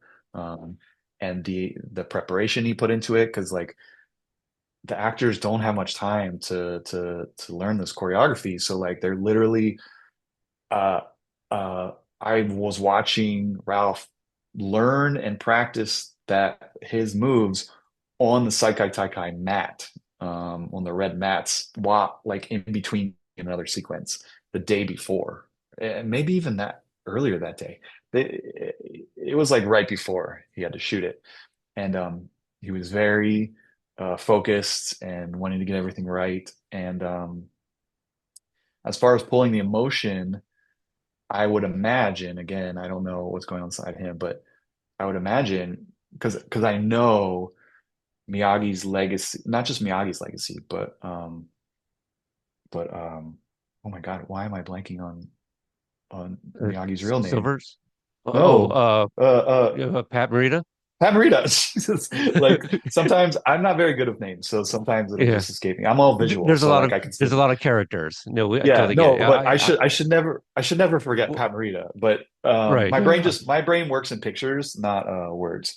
So Pat Morita, like Pat Morita's legacy and Miyagi's legacy mean so much to Ralph, as it should, and as totally understandable, and as I really admire and respect that Ralph is carrying the torch because Pat's not with us anymore. So Ralph's taken on that responsibility, and so finally getting to have a scene where he like Ralph through the season had that storyline of wrestling with his feelings about his past and learning new information. So already as an actor, he had a storyline involved that led up to this moment. But then also Ralph himself, um, I'm sure he misses Pat like all of us do, and I'm sure he'd love to speak to him again, as anybody would. So just imagine all those things all coming together into this moment. Um, that I'm assuming a lot of the emotion came out from all of that. And you could see it on set and you could see how much it meant to him. And you could see between takes, like how filled with like joy is not the right word. It's like a bunch of complex emotions, but just like really happy that this moment is happening and very gratified by it.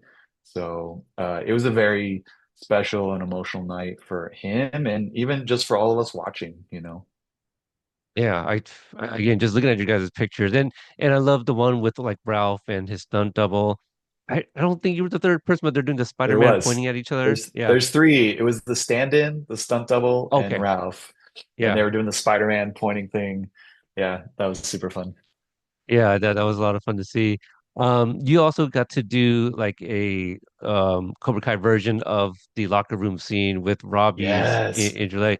Can you talk about that? Oh, And also, I love the moment where Daniel looks to Chosen like, "Hey, Chosen, do you you know?" yeah, So I yeah. love that as well. They'll call Yeah, back to that the was some first season. yeah, that was somebody else's pitch in the writers' room. I forget who, but they said they brought that up. I'm like, perfect. I loved writing that scene as well. That was my second favorite scene after writing the Miyagi dream sequence. And there's many reasons why, but one of the biggest reasons is when I wrote that locker room sequence, um, everybody in the writers' room knew that it was going to be a callback, but like we didn't go that much into it, and so it was up to me to like really get into the details. And I pulled out the old original Karate Kid script Mm. that I had somewhere to look at the exact words they used and to just look at every single thing. And then I pulled up the movie again. You know, obviously I know it inside and out, but I don't remember every single line in every in movies and stuff. I'm not an audio person. Again, I'm a visual person. So like I watched that scene over and over. I read the script version of it and then figured out what to do in the Cobra Kai locker room scene and like what to keep, what to change, and all that kind of stuff. But just being able to go detail by detail to my favorite movie of all time and to like translate it and it was just such a rare special experience and I just had so much fun like just figuring out like when Daniel bangs on the locker like it was so fun to write that because we don't need that in that scene. But in the original Karate Kid, he's the one laying down and he bangs on the table. He's got this outburst of frustration, and it's him that lost. And then I just thought it'd be so cool to see him do it as a 50 something year old. Like it's the young Daniel still inside of him, even though it's not him losing the match. Um, he you know Daniel wrestles with his anger and he makes bad choices based on it sometimes. And so just even seeing that it was cool to be able to translate it to him banging a locker instead of the table. Um, and just the sequence of people he talks to, Robbie talks to, it's the same sequence in the film, but I didn't want all the lines to be exactly the same because like what are the chances that 35 years later, like three or four different people say the exact same things that were said a long time ago? So they're like slightly different versions that make sense. And it was just so much fun to write that. And then one of my favorite moments of that episode is Robbie and Johnny and what they say together, especially Robbie's monologue, basically. Um, and I found it very special to be able to impart upon the audience or to give that perspective that Robbie has, which is shifting your focus from what you've lost to what you've gained. And that's a big part of manifesting actually, is instead of thinking about what you don't have, you think about what you want and what you will get. You think about the positives and not the negatives. And I wanted Robbie to say something like that. Um, because it fits with his journey, but also because I think it's a wisdom that kind of I think fits with in the Miyagi wisdom, you know. But it was especially cool to have Robbie have those realizations because that's actually very different than Daniel's moment in the first film. You know, in that moment, he's still frustrated and he hears the wisdom from Miyagi. And then he leaves that scene after, you know, getting the heat massage. He leaves not having gotten to a place of fully accepting it yet. Like he's still got the fire in him. And so to see the evolution of that kind of scene to bring us to a point where Robbie does have the wisdom, like he's the one that's learned something throughout, all these episodes and stuff. So it was really cool to like have a different version of that that moment of defeat, but turning it into a moment of winning. Yeah, it is a great sequence. And Johnny kissing Robbie, was that scripted? No, no, I think the last couple lines, uh I think it was all them. Unfortunately, I wasn't there on set the day they shot that. But I know what's in the script, and no, that stuff's not in the script. I forget where it ends, but if you watch it, there's kind of an ending, and then they say a couple more lines. Like the ending is something like you're that makes you a winner or something like that. Like there's a natural place for that scene to end. But yeah, I get they must have done something on set because also this is another cool thing that's not a pressure of writing an episode near the end, but like a gift is if you're aware of it as a writer, I was writing scenes that is also the actor's last time doing things. Mm, So that was I'm sure they were fully aware of it, but I didn't have that conversation with them. But I knew that this would be the last real Johnny Robbie scene. And so when you're writing it, it's really inspiring to know that the actors are going to realize that and brings all that to the scene, like all that emotion and all that real stuff that they don't even have to act, like so when I watch the that scene, those lines they improv at the end, like like I can imagine Billy is really proud of Tanner, like just from what they've been through together those 6 or 7 years. And that's not acting, that's right. a real connection. And if you're not thinking about the actors, it works for the characters too. But like it's such a special thing to get those things on film. Yeah.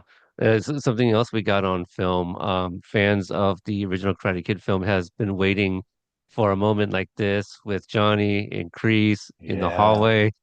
I yeah. forgot what I said in my live reaction watching the screeners. I might have been swearing at everybody for making me feel the way I did.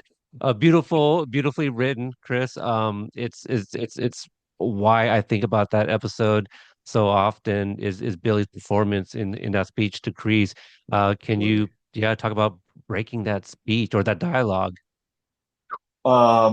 I, I, yeah, like I wish I could say that I'm responsible for all the writing. But Right. again, it's the whole writer's room. I just get to do the details.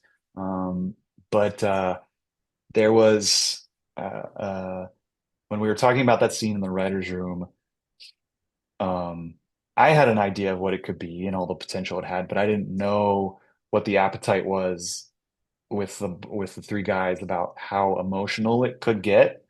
Um, I love writing emotion, and my penultimate episode of Lucifer is like I think there's 6 cries in it, and people have like cursed me for writing that stuff, and I love it.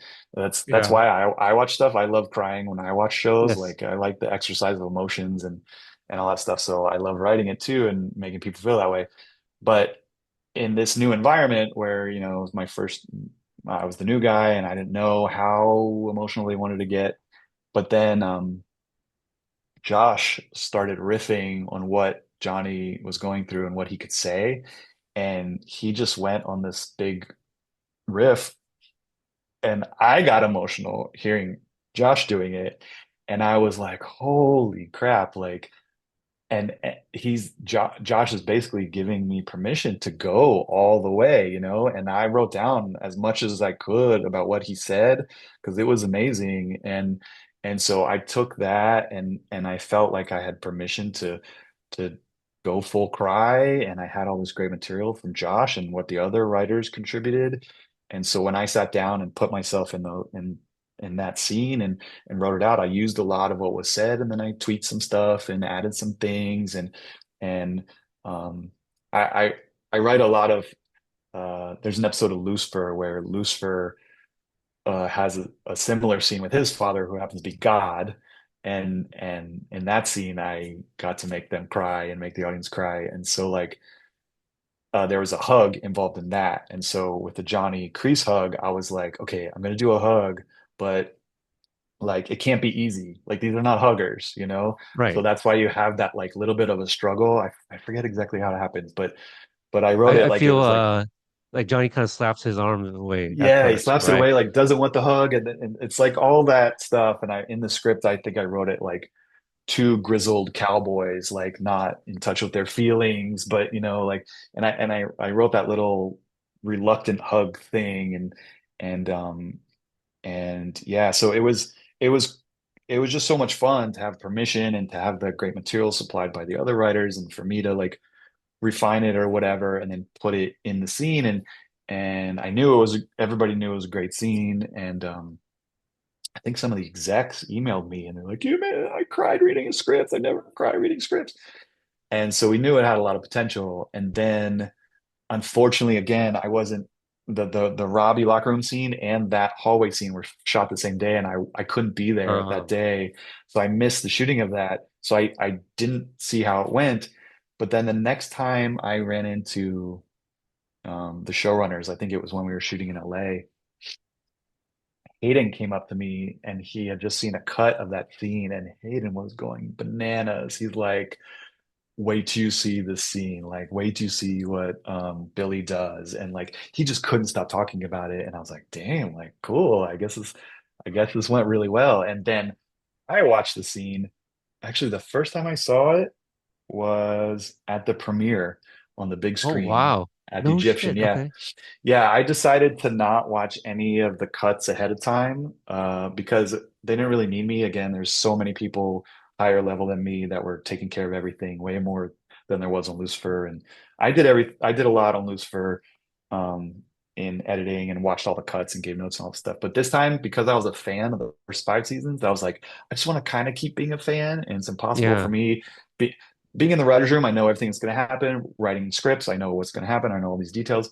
The only surprise I have is what it looks like as a cut, you know? So I was like, I'm just not gonna watch any of the cuts.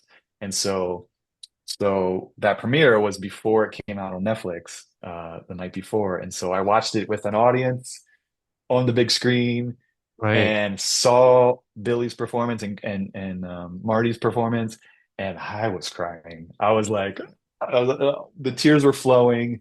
It was freaking incredible, and I think in particular Billy's performance. I think he should win an Emmy, and I wish I could affect the universe somehow so that he gets nominated because I don't remember at the Emmys if they show a scene of the thing that they're nominated for, but I like think so. if you just show a clip of that, you don't need to know anything else. You just show that clip, even just like the last half. Like you don't need to see the beginning necessarily, but if you just Yeah. see like his approach and Billy's like turning into a teenager and like all the emotions coming out, he should win. He should win. Like that, I think it's incredible. I think he did an That amazing job. did, and you did a great job at like capturing all of Johnny's everything that Johnny has gone through in that little bit of dialogue. The stuff that happened in the parking lot, and oh my God, the earlier scene in the parking Yeah, lot and yeah, reflecting back, 30 some odd years for them in their real time.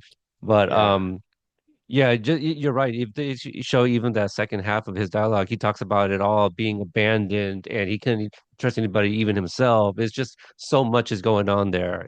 yeah, It's beautiful, Chris. Like I don't know how else to yeah. say, man. It's really really Oh, well done. thank you again. I just played a small part in it. There's a lot of other people involved, Yeah, and I'm just grateful I got the opportunity to write some of the words and to like live yeah. in it, and then to see it. It was pretty amazing. Yeah, you've been so generous of your time, and I can continue speaking to you for like another couple hours. But let's kind of get ready to wrap up, and I'll ask Yeah. a few more things. Um, you were not on set for those particular sequences we just spoke of, but you today we are recording on Easter. So there was an Easter egg hunt. You yourself is an Easter egg in your own episode. You are in the standing behind Crease in one sequence. Can you share Yep. if we missed any of your own Easter eggs that you put in your episodes that we have not yet discussed? Oh, geez. Shoot, I should have prepared for this question. Oh, yes. Easter eggs that I put in. I feel like you probably would have gotten everything.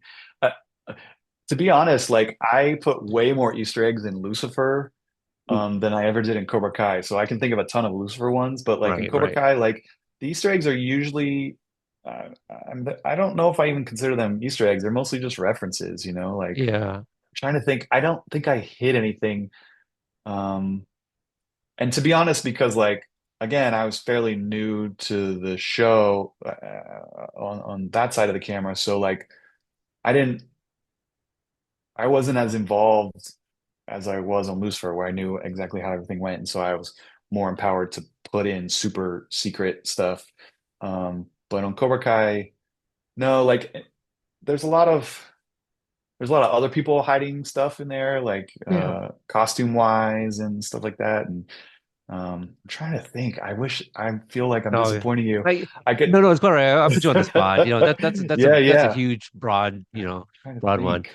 If none pops up, it's totally fine. I'll ask Yeah. you. This one is for myself because I feel it's such a minute detail, but it's like I feel like if there's an answer, I would love to know it. Uh-oh. In the Pressure. beginning, no, no, it's not huge. I kind of I referenced it earlier because Yeah. Sensei Wolf, that's what we've been calling him since part two, right? In Uh-huh. episode 606 when he's first introduced, we finally get Feng Shao Yeah. as his full name. What was Yeah. the holdout on that? Like, why did we wait so long to find out his name? That's a great question. Yeah. I don't You didn't come know. up with that one? No, no. It might not have an exciting answer because to be honest, the way we make these shows is there's just so many steps, right? So like there could have been a version where they said his name earlier, but in the editing, maybe it Mm. was unnecessary or they need to cut for time. There's like so much stuff we cut just because you have to fit a time limit. Even on Supposed to be a Netflix, they have 30-minute a show. Right. yeah, it's never 30 minutes, but like Right. there's a thing where like if you have a certain amount of episodes that go over like 43 minutes or something, I don't know, then they can't consider it a half hour comedy anymore. They have to like in the guild or like legally it becomes like a hour long drama and then they have to pay people more. So Sure, like sure. so yeah, so if you notice I think the finales are always longer because Yeah. and they reserve the extra long episodes for that. I know that Skeletons, I talked to the editor, Zach Arnold, and Yeah. he was like, it was such a tight episode and everything was necessary, but it was over the time limit and we needed to save the time for the finale and the one before. So we just had to cut stuff and to get it down. Um, I'm so gonna need to yeah, speak with him too. I know yeah. he's in the running sequence, and I met him a few years at the first Paley Fest I went to back in 2022. And so Yeah. I've been he revealed to me that his son watches my channel. I'm like, oh well, Oh, cool. that's awesome. Cool. Uh, I Well, I since I I don't, since yeah oh, sorry, since I don't have an yeah answer twice in a row, I feel bad. I'll tell you other little tidbit. How about that? okay Because you referenced my appearance in the background yes behind Crease, which was a super fun thing that I have the director Joel Novoa to thank for. yeah He like we were kind of shoved back there and because they just needed extra bodies and Joel like specifically like he called from across the tournament center. He's like, Chris, a little bit more, a little bit more, a little bit more. He was moving me like in the exact place he wanted, and I didn't know I couldn't see the monitor at all, so I didn't right. know what was where I was or if you could see me. But then after we shot that the rest of the days there, all kinds of people from production were coming up to me, super excited. They're like, "Oh my God, you're totally on screen!" Like we were like, "Yeah, the writer's back there," and they were all excited and stuff. So I'm like, "Oh, cool." And then, but that's not it. I'm also in the The running Rocky jogging sequence, yeah. sequence. Me and my wife, uh, and it's so cool because like I live down the street from where we shot that. You can Wow. actually see the apartment. I don't live there anymore. I bought a house recently, but like um I lived in an apartment during that time and it's on Ventura Boulevard. And in the second to last episode, during that driving sequence with Johnny and Daniel as they're driving through the valley, you could see my apartment. You could like into the window, and my wife caught it. She's like, "There's your apartment." So like I'm kind of in like all the last three episodes, and I didn't That's mean hilarious. to. It's just so weird, and the guys are super cool with that. Like they bring everybody on camera, and that whole Rocky running sequence was such a special event too because they invited some fans and family and friends and so many you can see so many people in that shot. There's a couple writers Oh in yeah. addition to me, and Joe Pirelli comes running from the side. Luan Joe Thomas, I Pirelli's believe, in is there. there. Yeah, Luan yeah. Thomas is there with his, I think, one of his kids. Zach Arnold's in it. Dina, the head Yeah. of development at Counterbalance, is there, and The some of her Healed kids. Boys, I think were in there. Yeah, there's just so A lot of many people. people. It's really cool. It's a lot of fun, and that was just such a cool day. It's a really a Where's Waldo moment for those people that have been covering the show. Yeah. Um, I thought of one when you were thinking about Easter eggs. There's one that kind of rubbed me the wrong way that happens in Uh-oh. Skeletons. Yeah, No, don't I end on a mentioned bad it. thing. We'll end with a maybe a All right. good one. All right. So in Underdogs, Penis Breath is now called Muscles. In Uh-huh. Uh-huh. Skeletons, in the stands when we're having a moment Close silence up penis breath again. for Quan, yeah, and the penis breath here is like crunching on Yeah. nachos. Muscles should have had more respect for Quan. Okay, He lost his title, so back to penis breath it is. okay, so it's a thing of how we're kind of revisiting back to the old He has his episodes. own Got it. arc. He has his own Okay, character arc, and he keeps making mistakes all the time, and he really should cut it right, out. Like that guy right. needs to grow up. He should. Okay, so this one again, I've been covering the show for all 6 seasons, and I've spoken with Uh, several writers, so I feel I know how you may answer this. all right. Um, in Skeletons, Yeah. we saw Kreese visit Tori.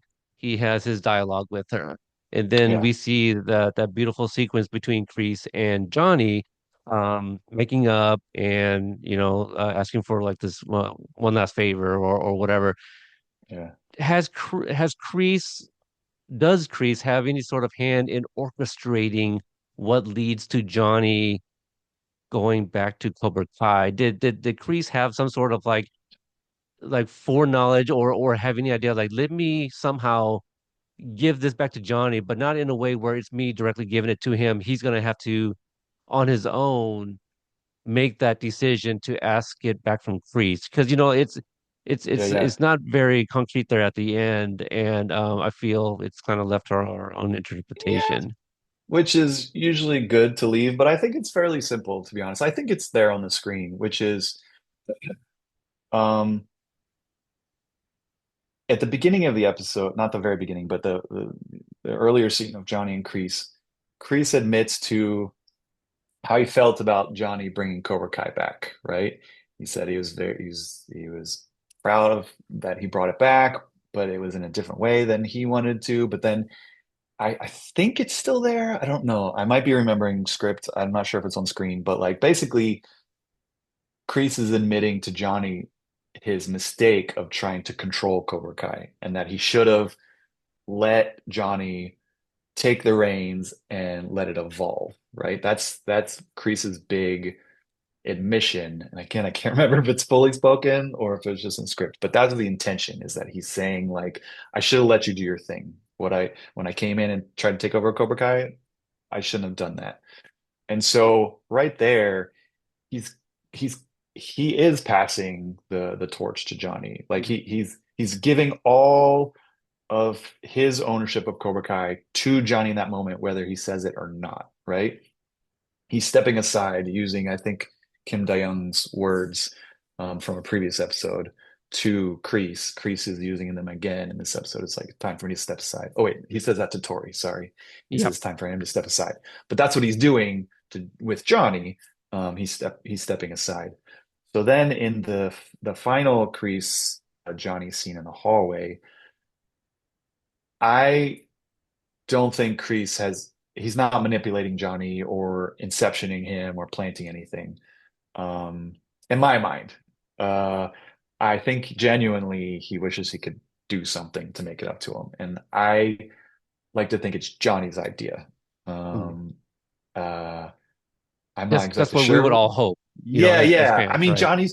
Johnny's the main character of the show, and the whole show is his arc, and he's the protagonist and the hero of it, and so he needs to make that active choice in my mind. So he took the opening that Kreese provided, and then in that hallway scene, went through so much with all those emotions, and then came out of it with the ability to rise like a phoenix from the ashes. So to me, it's Johnny's idea. Does he even say like, I think I have an idea, or is that not there anymore? Like It's something, kind of like recess and maybe like, there's if there's something. anything that I can do, and I And took then that exchange and I made a little meme where it says, yeah. where basically Johnny's asking for a favor. I need 25 geese with all of my students' names on it. Right, right.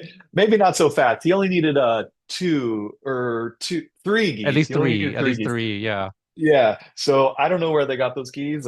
Maybe Johnny had them buried in the back of his car, or maybe Kreese In the van, they go had for, them yeah, somewhere. Yeah, but yeah, I feel like that's Johnny. That's Johnny. But he got the assist with Kreese. Like Kreese opened the door and Johnny stepped through it.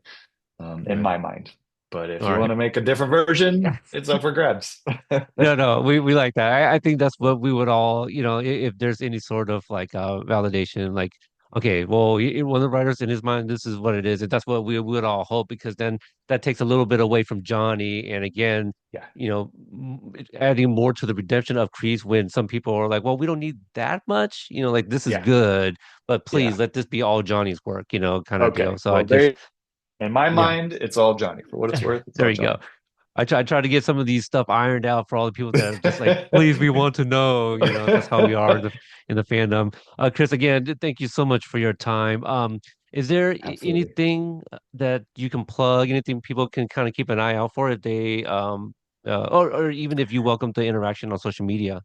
Yeah, yeah. Well, you can always check me out on social media. I don't have enough time to respond to everybody that replies, but I'm mostly on Instagram. Usually I'll look at comments and sometimes I'll reply to comments. I like it when people put a lot of thought into their comments, and I'll usually reply to those ones. But yeah, you can find me on Instagram at Chris Rafferty. That's mainly where I am. I also am on X, but I don't really use it anymore. And I'm on Blue Sky, but I haven't really embraced that yet. I like Instagram just because like it's mainly photo based, and I'm a visual person, and I just like the interface. So that's where you can mainly find me. As far as plugging anything, no, I'm looking for my next gig. I'm developing several shows of my own. Can't talk about any of that kind of stuff. But you'll when I can talk about stuff, you'll hear it on Instagram if you follow me.